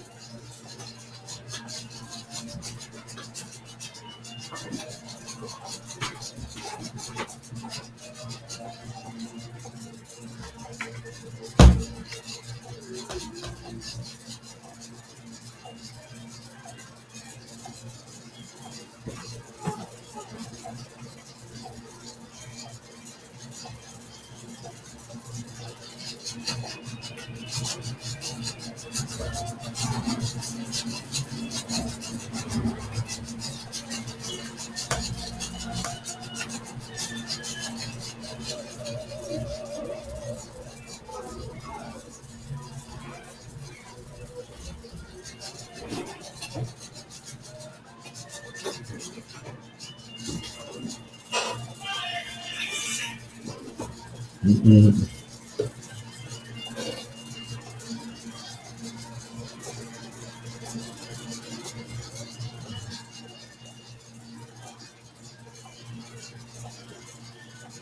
Oh, baby. That song is way too short. I have to do a remix on that. Little Anthony and the Imperials and Help Me Find a Way to Say I Love You. We're just about 13 minutes in front of foreplay right here on Bedtime Stories. The show designed with the lovers in mind, where we put you to bed but never to sleep with the greatest love songs of all time. I gotta say, we got on air at the right time. We got on Facebook and StreamYard at the right time. Everything has been perfect tonight. I got my food, I got my water. Everything has been perfect tonight. And I hope it's the same tomorrow night, right here on Bedtime Stories. Last night we were having technical difficulties. It took us a whole hour to get on the air. Over $7. That's how much we pay a month to be on the air. $7. And we got shut down for $7. Is that petty or what? Yeah, that's petty. Big Petty. Richard Petty. Bob Petty. Sonia Petty. It's just petty, you know? Here's Nancy Wilson for Miss Delicious.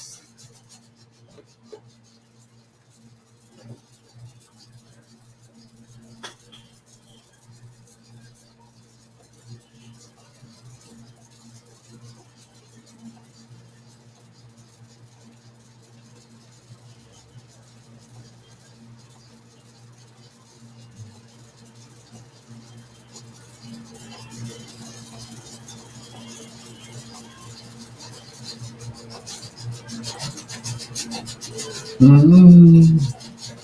Slick Vic. What's going on, Slick Vic? Thanks for joining us on the Bedtime Story Show. As always, I appreciate you, brother. And Rita told me to tell you hello. Hello, Victor. So I'm out of alkaline water. Mrs. Greer, I'm out of alkaline water. You know, like she's gonna say, I'm on my way. I'm bringing you more water. Like, funny. Even though that ain't gonna happen.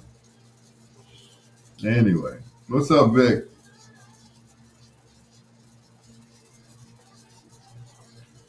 How to keep inside.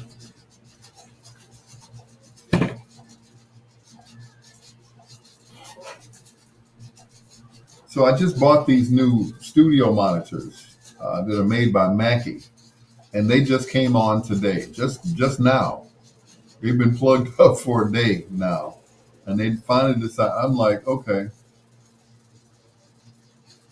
I'm like, what's that little button on the front? Shouldn't that be the button to turn them on? So I told the guys, I said, the speakers never came on. They said, well, bring them back. We'll give you your money back. I said, let me just play with them and see what happens. And sure enough, one of them popped on. So I'm good. I am good.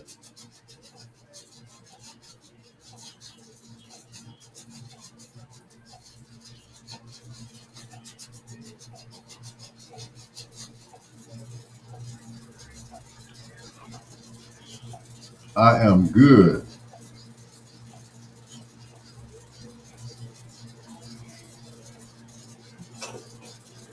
So at least one of them's working and the other one's just making noise.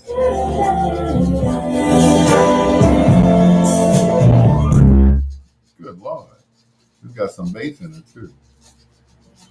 Of course, I have to wait till I get off the air to play them because if I play them on the air, they're going to cut me off for real. So I'm just glad they work. I really am.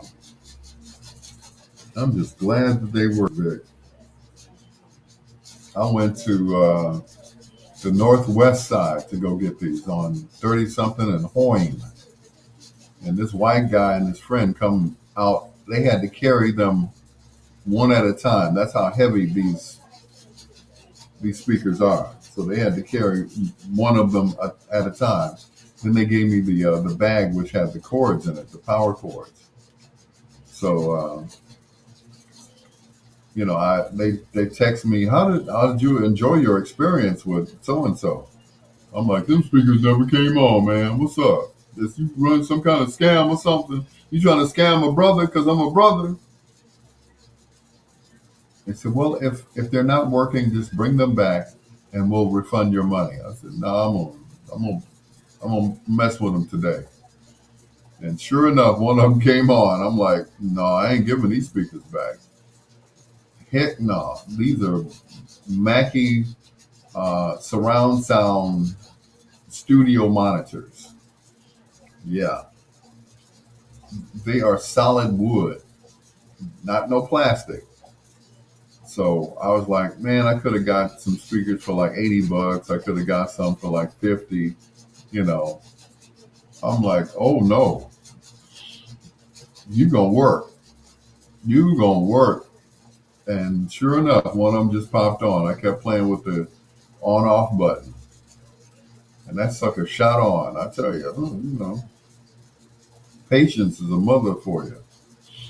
Ain't it, Vic? Patience is a mother for you. Sometimes you got to be patient to get what you want. And for $100, oh man, you kidding me? I hurried up and gave him the money. I'm like, dang, these are heavy. You sure you want to get rid of these? Oh, what white folks think about stuff ain't nothing. We place a different value on it, Vic. So, they're like, hey, we're upgrading. So, we don't need those anymore. So we're upgrading. I'm like, oh, okay. Upgrade on. If you have anything else, we sold a receiver. I'm like, please, I got a receiver in the front room. I don't need no receiver. I need them speakers. And sure enough, I went and got them on Monday, on my off day. I'm like, they don't look the same in the picture. In the picture, they look like, little bitty speakers. These are better than the speakers that I use at work.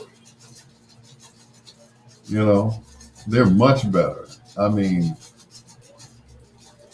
and for the price, for $100, that's right. I made them suckers work. I'm like, oh no, I'm not giving these speakers back. For somebody else to plug them in and say, my buddy Biff didn't have a problem with it. It's like, Biff knew what to do. Black ass Al didn't know what to do.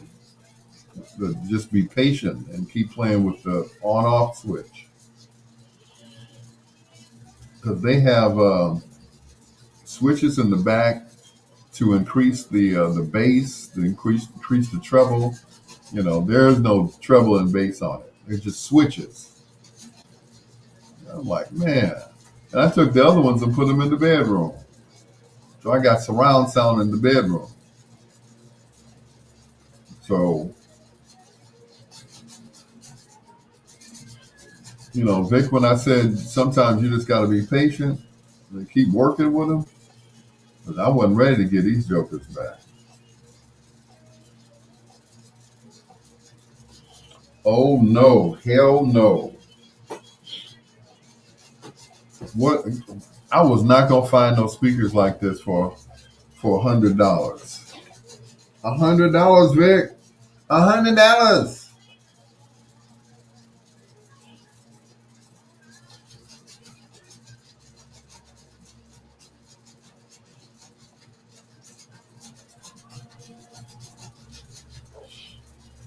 Yep, I'm gonna send you a picture of them.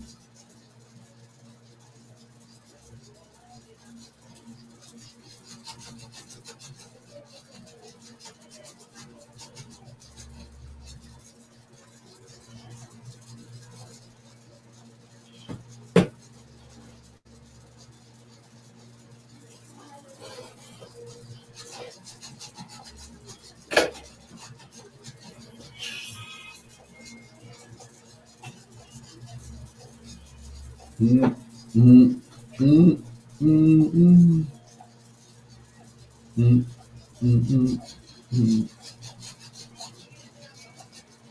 mm, mm, mm,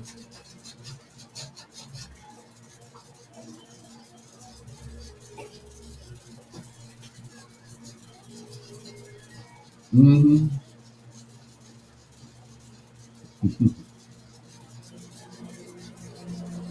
Yes, sir. For years. Ah, you all lie. Whatever. Whatever. Marlena Shaw. And go away, little boy. Right here on Bedtime Stories with your peanut butter brother, Dr. Al Greer. Women always say that they're going to do better, but they always revert back to what they did before. We do better for a few months because we hate to be out there in the street. So we do better for a few months, just long enough to get our foot back in the door. But women go back to the way they were when you move back. They do. I'm sorry. I am not a relationship specialist. I only know what I've experienced. And that's why I am where I am now by myself. It is time to do the Grubhub delivery dance. Deals that make you boogie.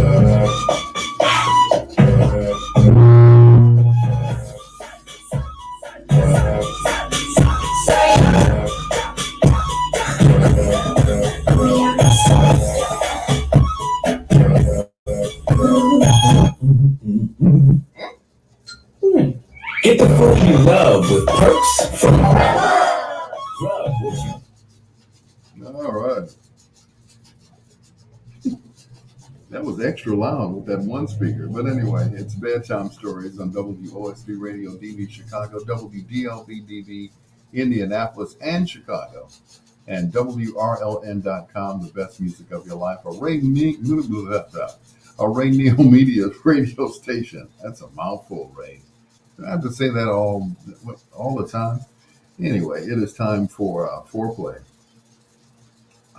This group has been performing some 30, 40 years now. And one of the group members has a birthday today. He just turned 70 years old. And that person is Mr. Ted Mills of Blue Magic. He co-wrote some of their songs. He was, of course, the leader of the group, lead singer, and how many people know that the leader isn't always the lead singer, according to Marshall Thompson. But anyway, tonight in Foreplay, we feature the music of Blue Magic. Happy birthday, Ted Mills. He's the wizard, This is Sideshow on Foreplay. This is Bedtime Stories.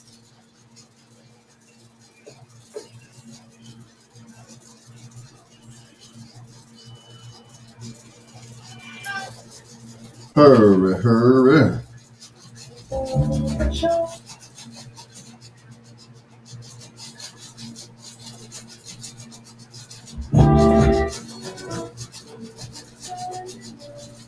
Get your tickets.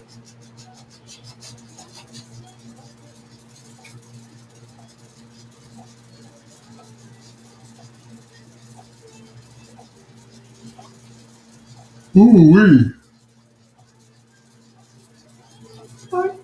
Me.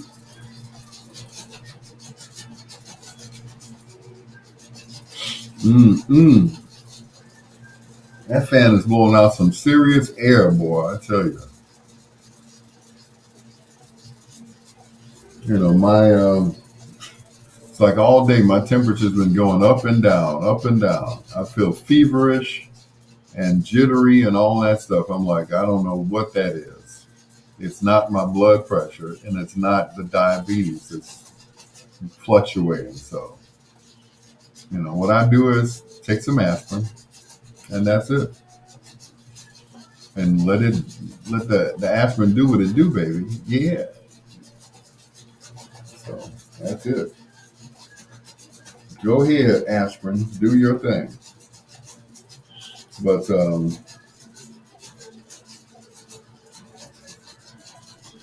I'll make it do what it do, baby. I used to work with this guy. He said, I take a mouse off the wall and make it work. He was a computer tech, an older guy, a preacher. He said, I take a mouse off the wall and make it work. I'm like, I'm scared of you, sir. I'm scared of you.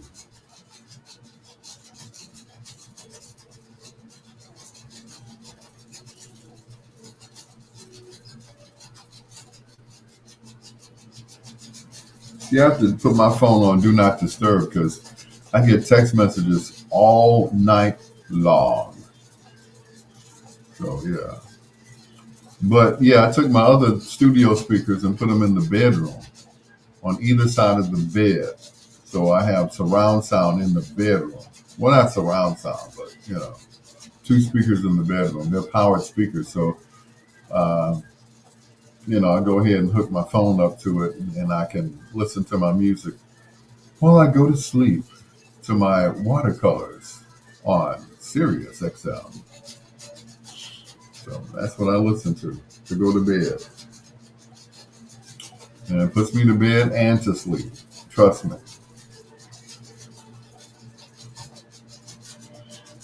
Yes, sir. Yes, ma'am. It puts me to bed.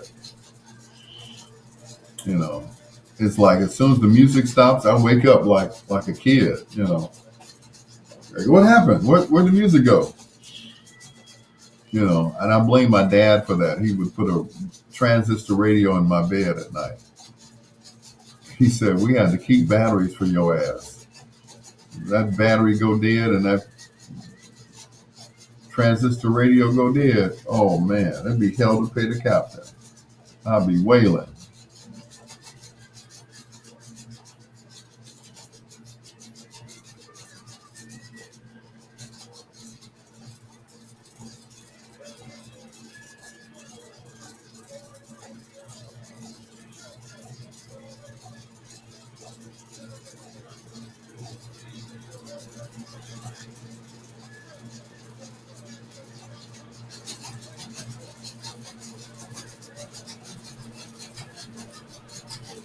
Three rings, soikas.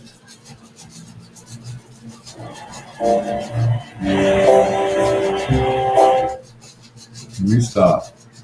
It will shut me down. Ooh, that's hot. Ooh, that's hot.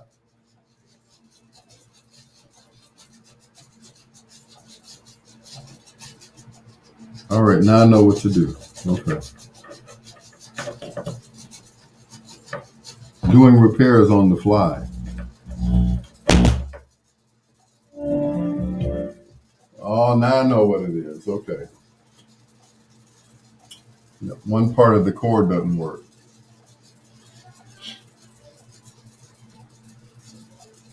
But I'll fix it. Fix it.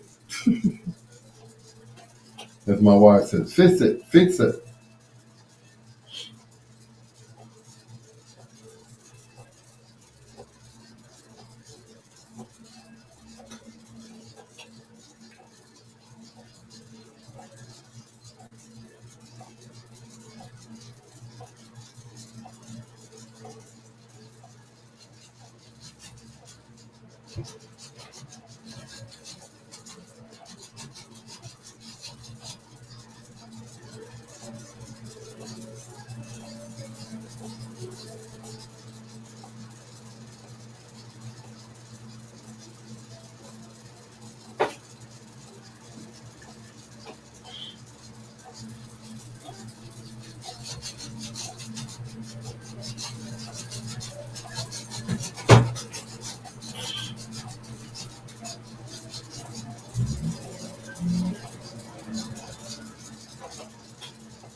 Mm-mm.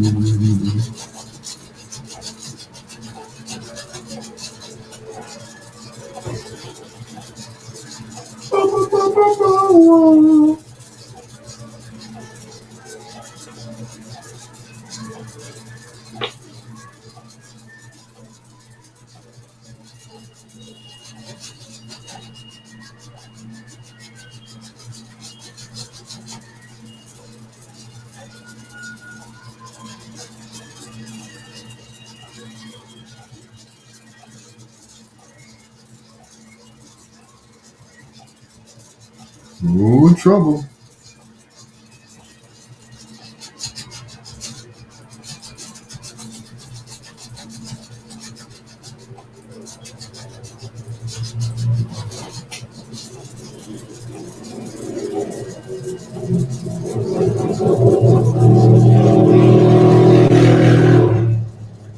Good grief. Go to bed. Take y'all crazy butts to bed.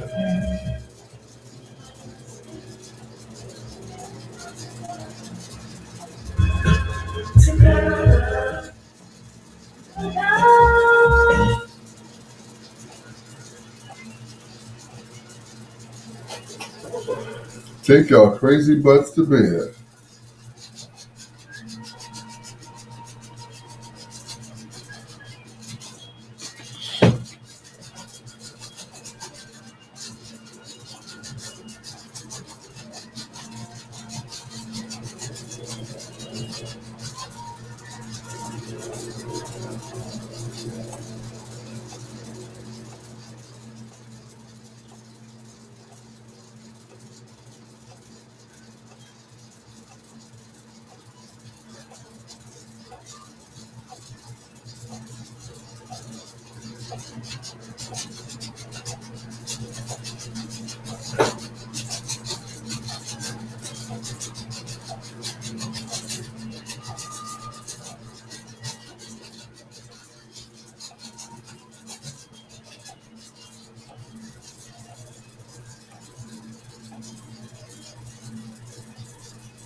Must have put something in my food. I'm under your power, baby.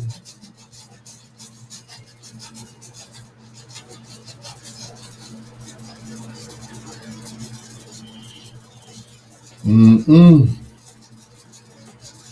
Chiffon Miller. Do you have a record called How Do You Think You're Gonna Find Love by a group called Gaslight? The late, great Richard Pegues had it. Unfortunately, I don't have that song. Gaslight is the name of the group. Yeah, I would have to look that one up. I definitely don't have that one. I got everything else Richard used to play, but that one, Gaslight.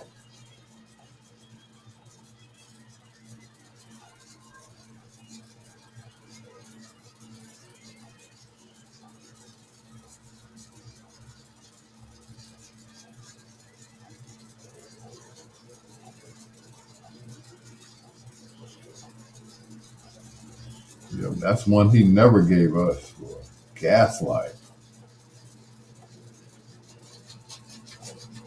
Nope, it's not even coming up.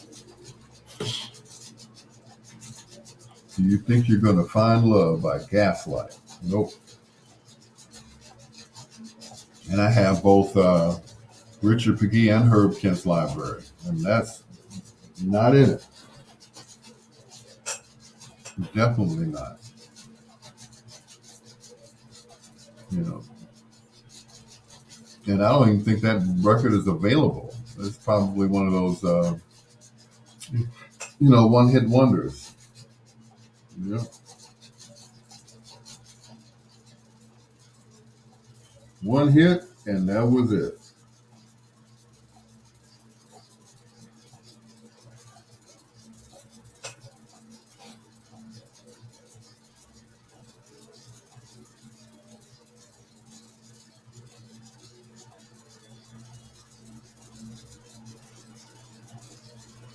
Yeah, one hit, and that was it.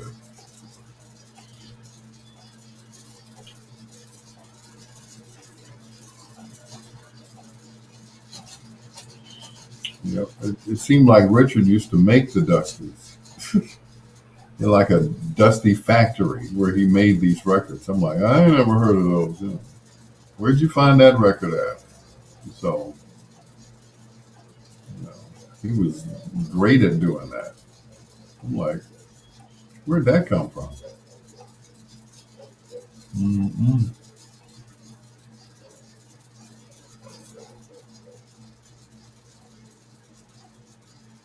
And of course, he would say, it was made in this year, and it was made, and it was recorded here, and the producer was like, okay, all right. So that's where I get it from. You know, he said, never give out any information unless it's the truth. The truth, and I'm sure it is. I'll have to look it up. I don't have it, but I'm sure it is. You don't have to convince me. If Richard played it, it was a jam. He's like, it was a jam, Al. You should have it. Oh, I don't have it though. No DJ has everything, believe it or not. And for everybody else, it's YouTube. So, but thank you for thinking that I have everything, but I don't. Like I said, I have Richard and Herb's libraries, but that song is in neither one of them.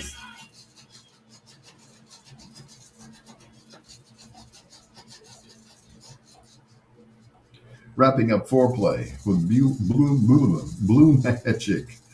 That is stop to start or start to stop. Yeah, same thing.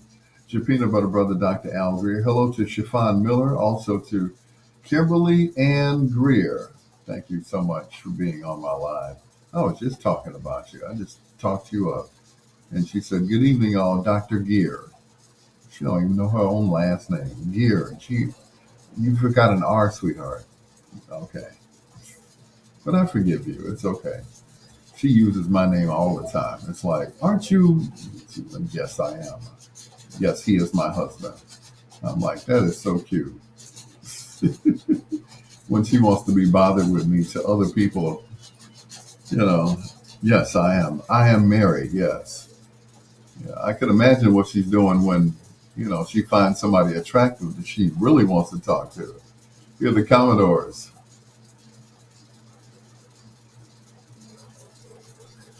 Yeah, at that point, then the ring comes off, and she's just Kim Bell.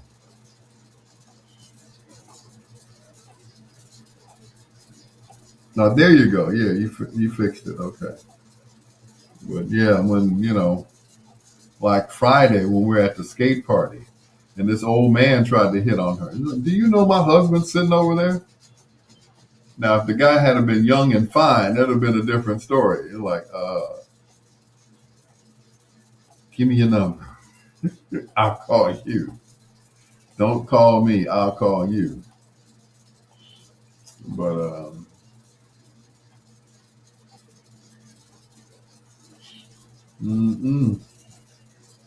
yeah, she thinks I don't know what's going on. But it's like I was saying earlier. This young lady was getting money out of me, and I was like, I finally had to say, look, I'm never going to see you, am I? And there was no response. I said, I'm never going to see you. It was like twos and fews. It wasn't like, paying rent or something like that. It was like, $30 here, $40 here. I was like, I'm never going to see you, am I? And that's it. And, I have to say that I'm so glad that I'm still married. Because if anybody's going to use me, it's going to be my wife. But these other folks, oh, I tell you, it's like, you're not doing anything. Don't even think that you're getting over on me. Don't think that you're slick. They kill me with that. It's like they think they're running game on me because I'm old. It's like, well, he old. All I got to do is promise him some, and then he'll give me money. It's like, no, now I got a whole wife living up the street, about 7 minutes away from me. Why would you think that? So, it is what it is, people. It's like the song says, games people play. And they try to run game on you because, they say, oh, well, all men are gullible. We're all gullible, right? All you have to do is make promises and you get what you want without any question. And then, of course, every now and then, you know what it was when we got together and this, that, and the other. And it's like, if you don't want to give me any money anymore, oh, no, it's not that. Yeah, it's exactly that. Yeah.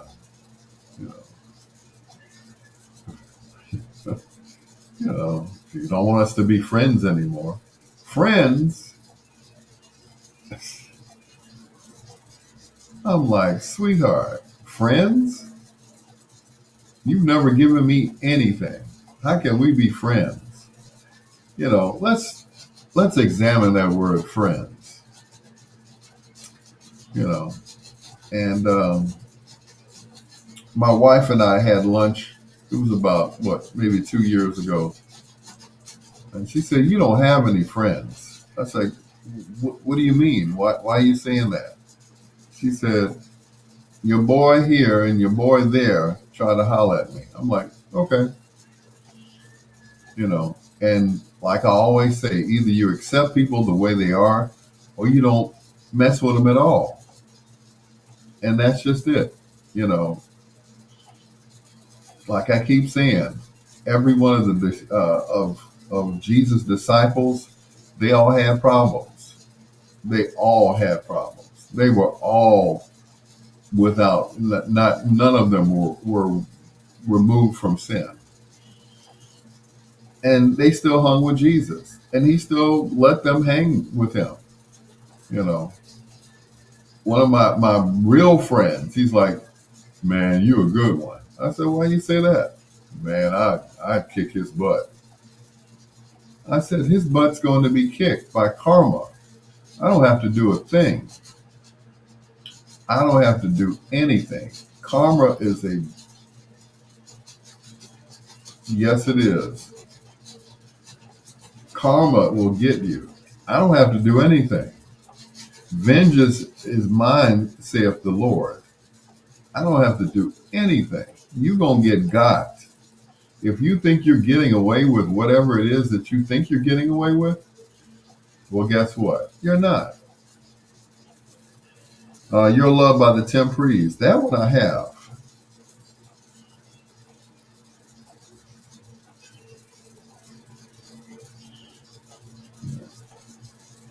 Yeah, that one without a doubt. But, when you think you're getting over on me, somebody, I said this earlier. Somebody said, man, I want to be like you when I grow up. I'm like, I said, you got to grow up first. Then you can be like me. Then you can forgive folks for their sins. Then you can accept them the way they are and not try to change them and let them be who they are. Let them be the snake or the bear or whatever they want to be. And you just say, okay, well, if this is the way you are, then cool. I'll either mess with you or I won't. It's up to me now because I know how you are, what you're about. People that say they're your friends, oh, I'm your best friend. No, you're your own best friend, trying to be my best friend. And that's just it. You are not a friend. If you do some of the things that you do, that is not being a friend. That is being an associate. And there's a big difference.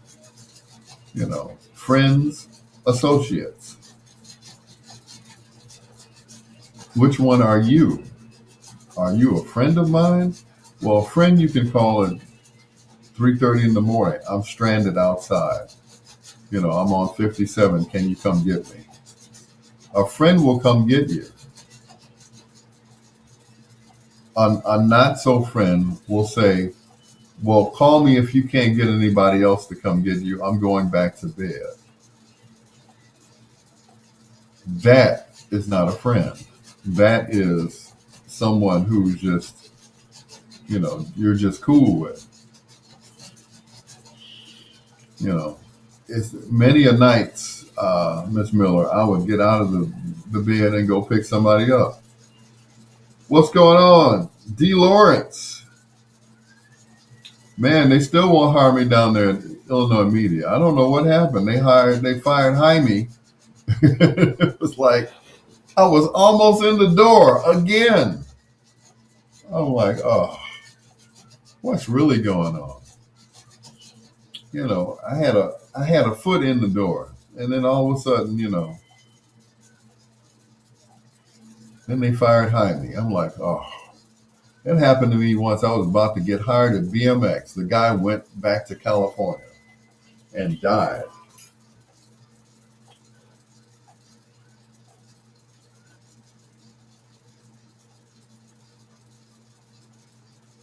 He played the majority of the instruments on all of his records. Johnny Guitar Watson, and Since I Met You Baby. He started out playing piano and picked up the guitar and became Johnny Guitar Watson. I guess Johnny Piano Watson just didn't sound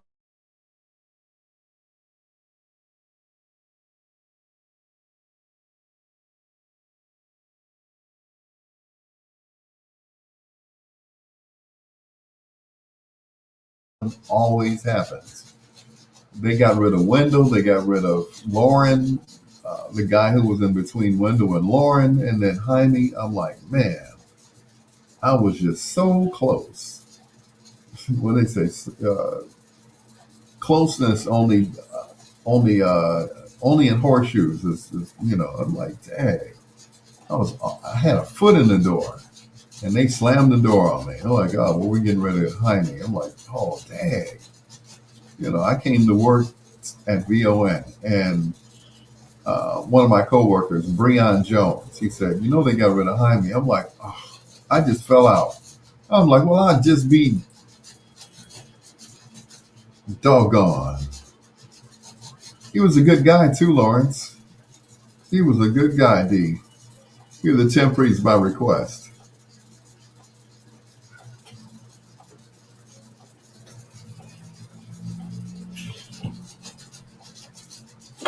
Man, I was that close to getting hired. I spent, what was it, like $15, $20 just to park down there and still didn't get hired. I'm like, dang. I'm like, really? Really? Close, but no cigar. Dang it.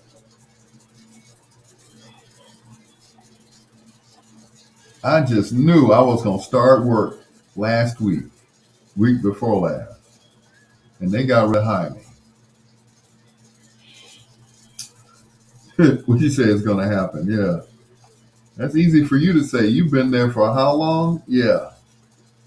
I'm like, dad, give a brother a chance. Don't let this 40 years go to waste. I got all this stuff in my head that I want to get out and, you know, tell these students. It's like, dang, that's cold. I'll be back. I can go to the little boy's room.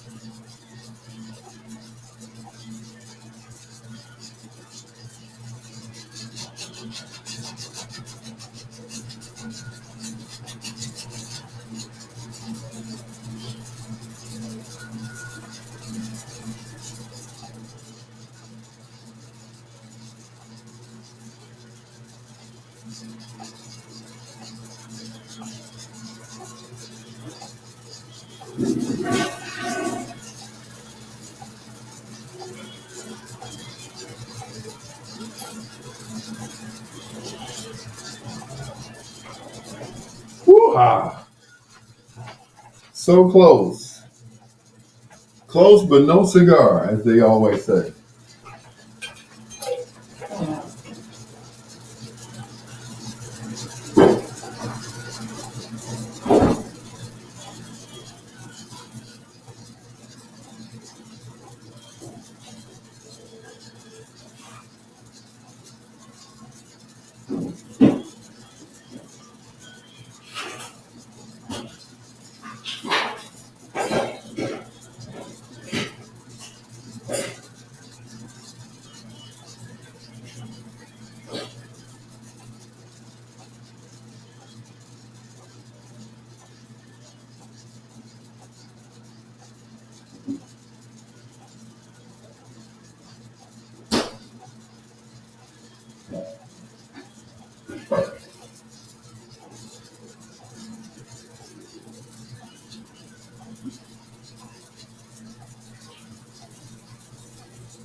Oh, damn. Got the wrong mouse. Miss Hill, good evening.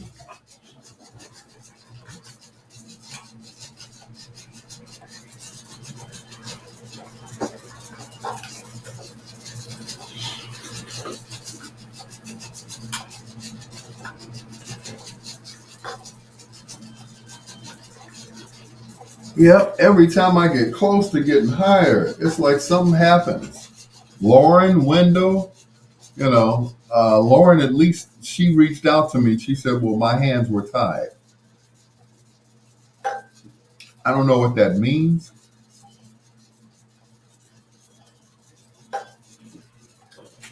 but I don't know why they didn't hire me right away. You know, I, I should pass the background check with flying colors. Now it's been 40 years. Good Lord. You know, I've been good all of these years. I couldn't even carry a slingshot. That's how good I was.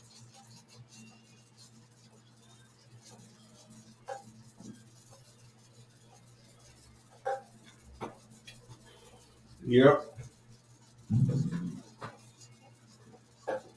Sunday, I asked the preacher, I said, is it possible that I could get my conceal and carry now? He's like, well, Brother Greer, you might have to write a letter saying that, what had happened, with you, you know, X amount of years ago and this, that, and the other, and why they should let you carry one. I'm like, I live in Inglewood. Is that reason enough? So I'm just saying, I would like to protect my family, and that's it. I I learned how to use a gun when I was a kid. My father used to take me to the gun range when I was knee high to a grape, and he put the gun in my hand. He said, "You know how to shoot it?" I said, "Yeah, I know how to shoot a gun.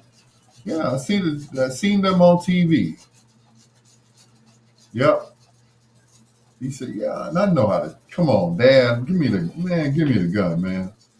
Man, I fired that pistol, and that sucker went. That recourse hit me, my little tiny arms, and bust me upside the head. He said, "Now, would you like to learn how to shoot the gun the real way?" I said, "Oh, okay." So he taught me the real way of how to shoot a gun. And it wasn't that Hollywood stuff that you see when they holding it to the side and they're running, that Boys in the Hood bull. That's not how you fire a gun. And I had to learn. I'm like, yeah, I know how to shoot a gun. They're like, man, you just aim and shoot, or threaten them like, I'm going to shoot you. I'm going to shoot you. In other words, I don't know how to use this gun, but I will shoot you. But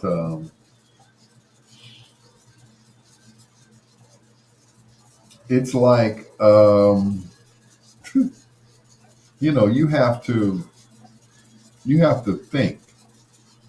Now, with having a firearm, it doesn't make you invincible. It doesn't make you stronger or better than that other person. It don't make you super bad. Good God. It does not make you all of that. It's for protection. And you have to think that. I remember one night I was in a club with my brother, Glenn. And Glenn handed me this 9mm, whatever it was. He said, "Here, put this in your pants, pocket, whatever." He said, because I can't carry it because I get got. Back then he was selling cocaine. So he couldn't have the gun and the coke on him. It was either or. So he ditched the gun. He gave me the gun. And for a while I felt this urge of power. I'm like, I wish a mother would mess with me right now because I got this gun that I don't know how to use. And I'm going to shoot somebody, let alone shoot myself in the foot. I was like, I thought I was shaft there for a few minutes. My leather pants on with the gun in the back. Yeah. I'm like, yeah, I keep it, man. Yeah. I thought I was tough. He came back and got that gun. I was like, oh, I'm so glad you came and got this gun. Man, I was gonna shoot somebody just on GP. The people can get on your nerves, and it's like they don't know you got a gun on you. They're gonna push you and taunt you and everything else. Yeah, punk. What you gonna do? I'm like, I'm gonna pull this gun on you.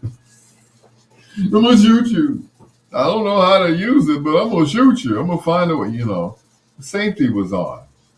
I wouldn't have been able to shoot anybody because I didn't know how to take the safety off. Stupid me, because I didn't remember when I was a kid. I was like, I'm going to shoot somebody. I'm going to shoot somebody tonight with this gun.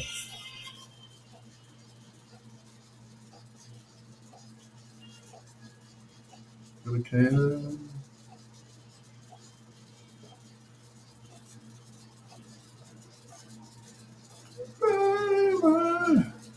Dedicated. Dedicated to the one I love. Two in a row from the Tories right here on Bedtime Stories with your peanut butter brother, Dr. Al Greer. Thank you so much for staying up with me. Darius Lawrence, Ms. Hill, thank you so much. Who else was with me earlier? Oh, yeah, the one that asked for the Tories. Chiffon Miller. Yeah, Chiffon. I like that name. It's your peanut butter brother, Dr. Al Greer. Don't forget you can follow me on Facebook, Instagram, and Twitter. On Facebook, of course, I'm just plain old Al Greer. Al, Greer. On Instagram, I'm Peanut Butter Brother 1. That's peanut, the word peanut, butter, Butta, ebonically. Brother, Brotha, once again, ebonically. Peanut Butter Brother 1. And that's on Instagram. So you can follow me either or. And of course, on Twitter, I'm just WOSD Radio. So make sure you follow me either or, up and down. Thank you so much for checking me out. Thank you to my sister from another Mr. Angie Martin Turner for my new chair, which I'm not sitting in yet because it's still sitting in the car. And sometime before the end of the night, I'm going to take it out of the car. Maybe. I'm not looking forward to going up these 20 steps to take nothing. All right. I know, take my time, right? It'll take me all night to get this damn chair up there in here. Anyway, here's the great Isaac Hayes. Our day will come right here on Bedtime Stories with your peanut butter brother, Dr. Al Greer, with his scary self.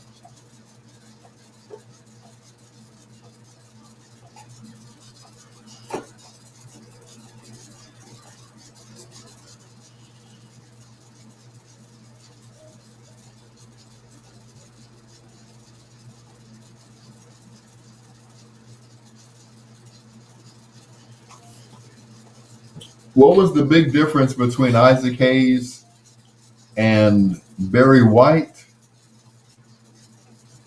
Well, Ike was more country. When he talked, it was more country. Barry White was more urban. Even though he was from Galveston, Texas, and grew up in L.A. But the two of them together is like a powerful force. The two of them together is nothing nice.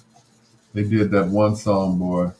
That's right, cash out, $LP Greer. Send me some money. I'm serious. I'm serious as a heart attack. Send me some money. I'll be surprised if I get at least $20 tonight.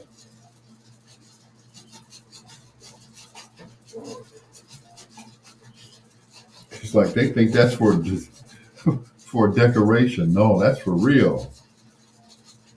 Closed mouths don't get fed. My son hits me up every day on the cash out. This was the first day he actually sent money to me. I was like, look at there. Ahmad has sent you $15. He's a man of his word. He sent Pops $15. He borrowed it yesterday and he returned it today. He said, I get paid. When I get paid, I'm going to give it back to you. Ooh, I swear, that boy.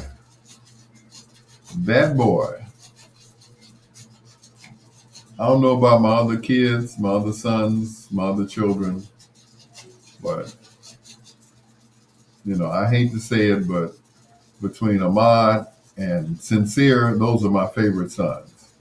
I never hear from Anthony.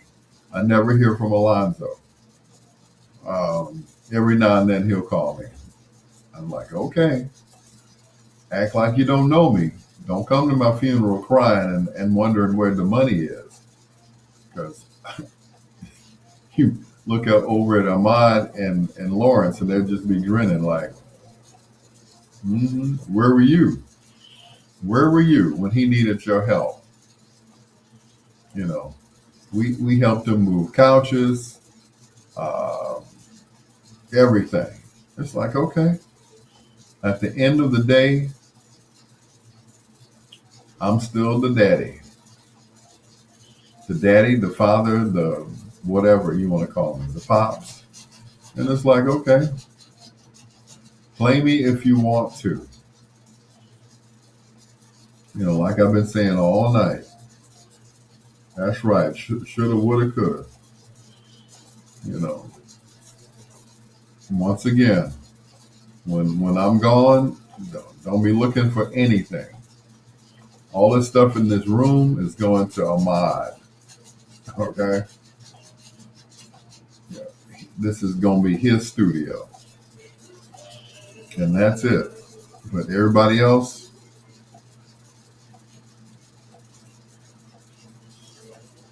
mm-mm.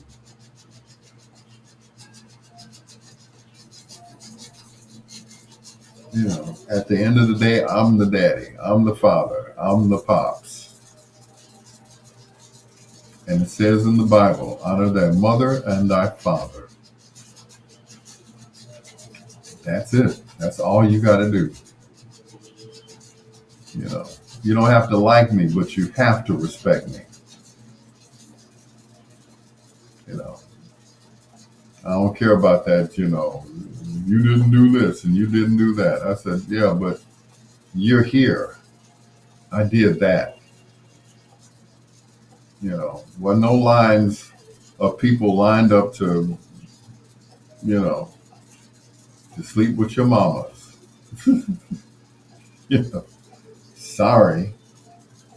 There were no lines saying, no, me first. I was here first. No, I'm going to sleep with her. No, let me. Well, no lines. None of that. You know. Yeah. No lines, no waiting. It was just little old me.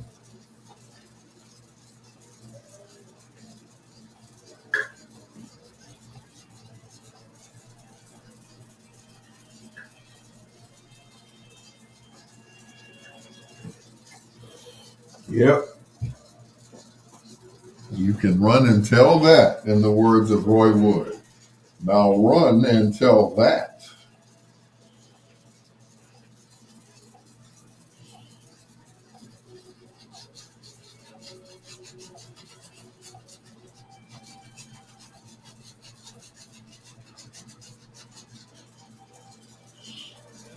Yep. You can say what you want to say about me. You're here because of me. You know, my godsons, they're not here because of me, but they're here because of me. And I will do anything for them. Anything.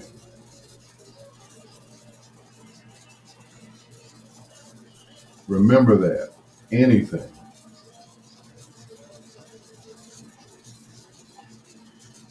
You know, at the end of the day, you can say what you want to say about me.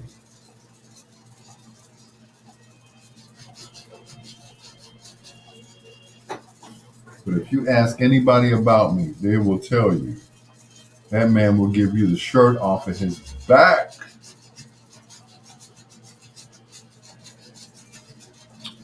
So, once again, Cash App is Al, $ Al P. Greer.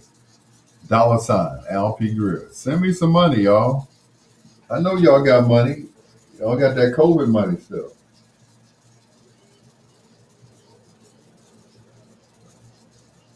Y'all got that stimulus. I didn't get no stimulus. Yeah. I didn't get stimulated by Mr. Trump.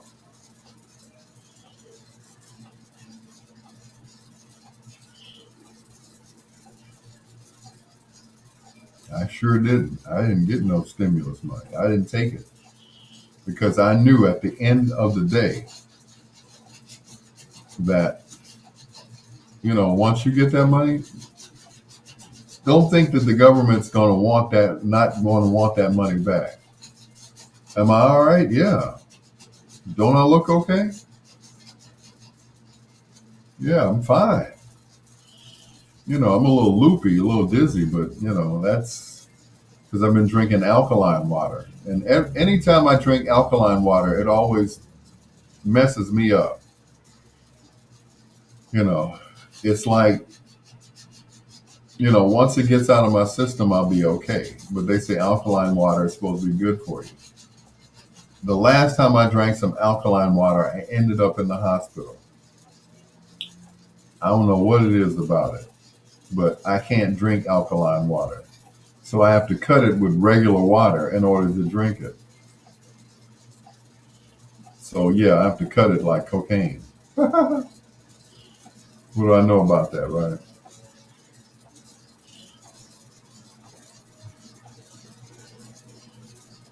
Yeah, so I have to, I know alkaline water is good water, but it messed me up. I've been messed up all day from drinking alkaline water. I just feel like I'm dragging. I feel like, I have a weight on my back. My legs were wobbly and everything else. So I got to cut the alkaline water with regular H2O or regular purified water, bottled water. So, but that alkaline water, it does, afterwards I feel better. But right now, I'm going to lay on this floor and go to sleep. That's for real. That's on the real tip. I got like 10 more minutes. And I'm either going to hit the couch or the bed. And yeah. And I hate to go to bed this early. First of all, I don't have to be at work until 11. So I don't get up until 9 o'clock. Now, people have been saying that, well, Al, you don't get enough sleep. I don't. I said, well, I'm off the air at 12. My other show runs at 12, from 12 to 3, which is recorded during the day when I'm there at VON between 11 a.m. and 6 p.m. Well, I don't get out of the bed until 9:30. So that's 12. 1, 2, 3, 4, 5, 6, 7, 8, 9. If that ain't enough sleep, 9:30, as a matter of fact. If that ain't enough sleep, I don't know what is. You can drink Essentia. It has both electrolytes and alkaline both together. And that's what it was. The electrolytes are what was missing. Because once I drank some Gatorade, I was straight. It killed the effects of the alkaline water. Because I was feeling all clammy and stuff. I'm like, oh, I'm not going to make it home. Oh, please, car, drive me home. But I'm okay now. I'm finally coming out of it. But earlier, my ears were ringing. I felt dizzy. I'm like, that's that alkaline water. And that stuff, they say it's good for you. They say, you're supposed to drink 8 glasses of water a day or whatever. I said, but that alkaline water, me and alkaline water don't get along. So my wife gave me 2 big bottles of alkaline water. How often do you drink water? Every day. We got a big water cooler at work. So once I'm done with my coffee, I'll rinse the cup out, and then I put, either the Hinkley and Smith or whatever in there. So it's like every day. So I ask you, how much water are you drinking throughout the day? Those big cups that they have from Dunkin' Donuts, I'm drinking like maybe 4 to 5 of them a day. Once I'm done with it, I go fill it back up. Once I'm done with it, I go back and fill it up. So I'm constantly running to the water cooler to fill up my cup. And I'm, drinking on it all day. I was going to say sucking on it all day, but that sounds kind of nasty. But yeah, so that's it. So, um, so what happened was, like I said, the Gatorade kind of brought me back.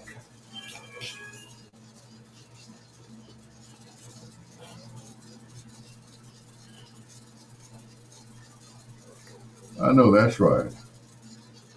A one woman man, one woman at a time. Dave Hollister from Chicago. It is Bedtime Stories right here on the internet with Gino Vanelli living inside myself. Happy birthday to Roger Kelly.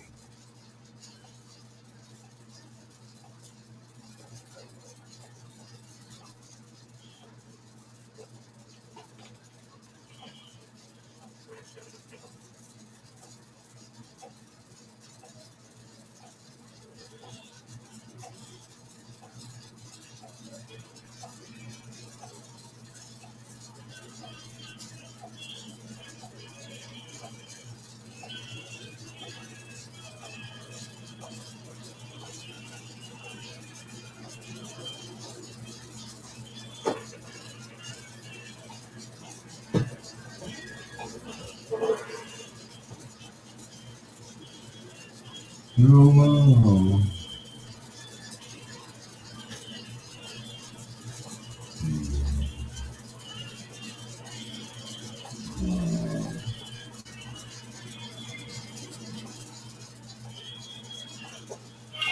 get a water app on your phone to keep track. Okay. Yeah, that's all I need is another app on my phone that I'm not going to use. But thank you, Miss Gayton.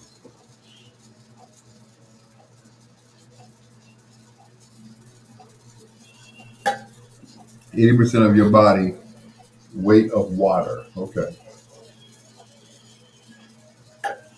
And once again, I'm chugging water down all day. You know, I don't need an app to tell me what time it is to drink water. Oh, it's time to drink some water. Already know that. I already know.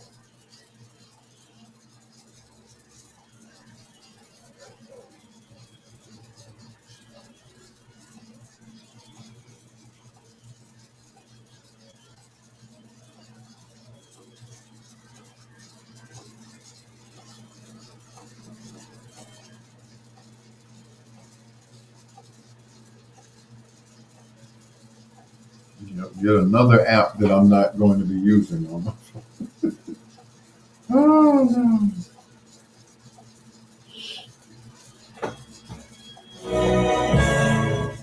Mm-mm. Suffering from dehydration.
No tree.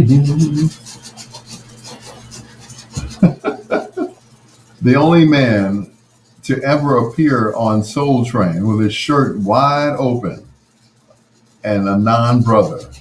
Gino Vanelli, living inside myself. That's going to do it for me, Al Greer, with Bedtime Stories right here on WOSD Radio, DB Chicago, BiggsRadio.com, and of course, the bestmusicofyourlife.com. Thank you to Troy Anthony, Miss Hill, Miss Gayton, uh, Miss Greer or Mrs. Greer, I should say, and just everybody. Thank you for joining me here. Like I said earlier, you could have been anywhere else, but thank you for hanging with me here on Bedtime Stories. I'm going to drink me some more water before I go to bed because I've been feeling kind of funny all day. But I should sleep pretty well tonight. Really well. Anyway, till next time, blue skies, green lights, and peace. Good night, Miss Delicious. And happy birthday to Roger Kelly, one of my former students at Kennedy King College. He turns 50 today. 50, good Lord, I'm getting old. Or my students are one.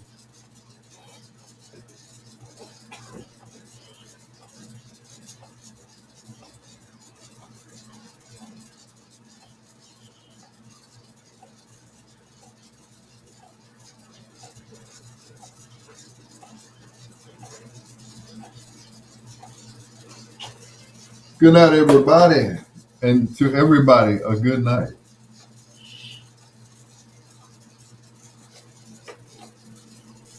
Peace out. Ow. Drink me some more water and go to bed. Ozark Trail Pure Steel Insulation Cup. What the hell? You trying to kill me, Miss Hill?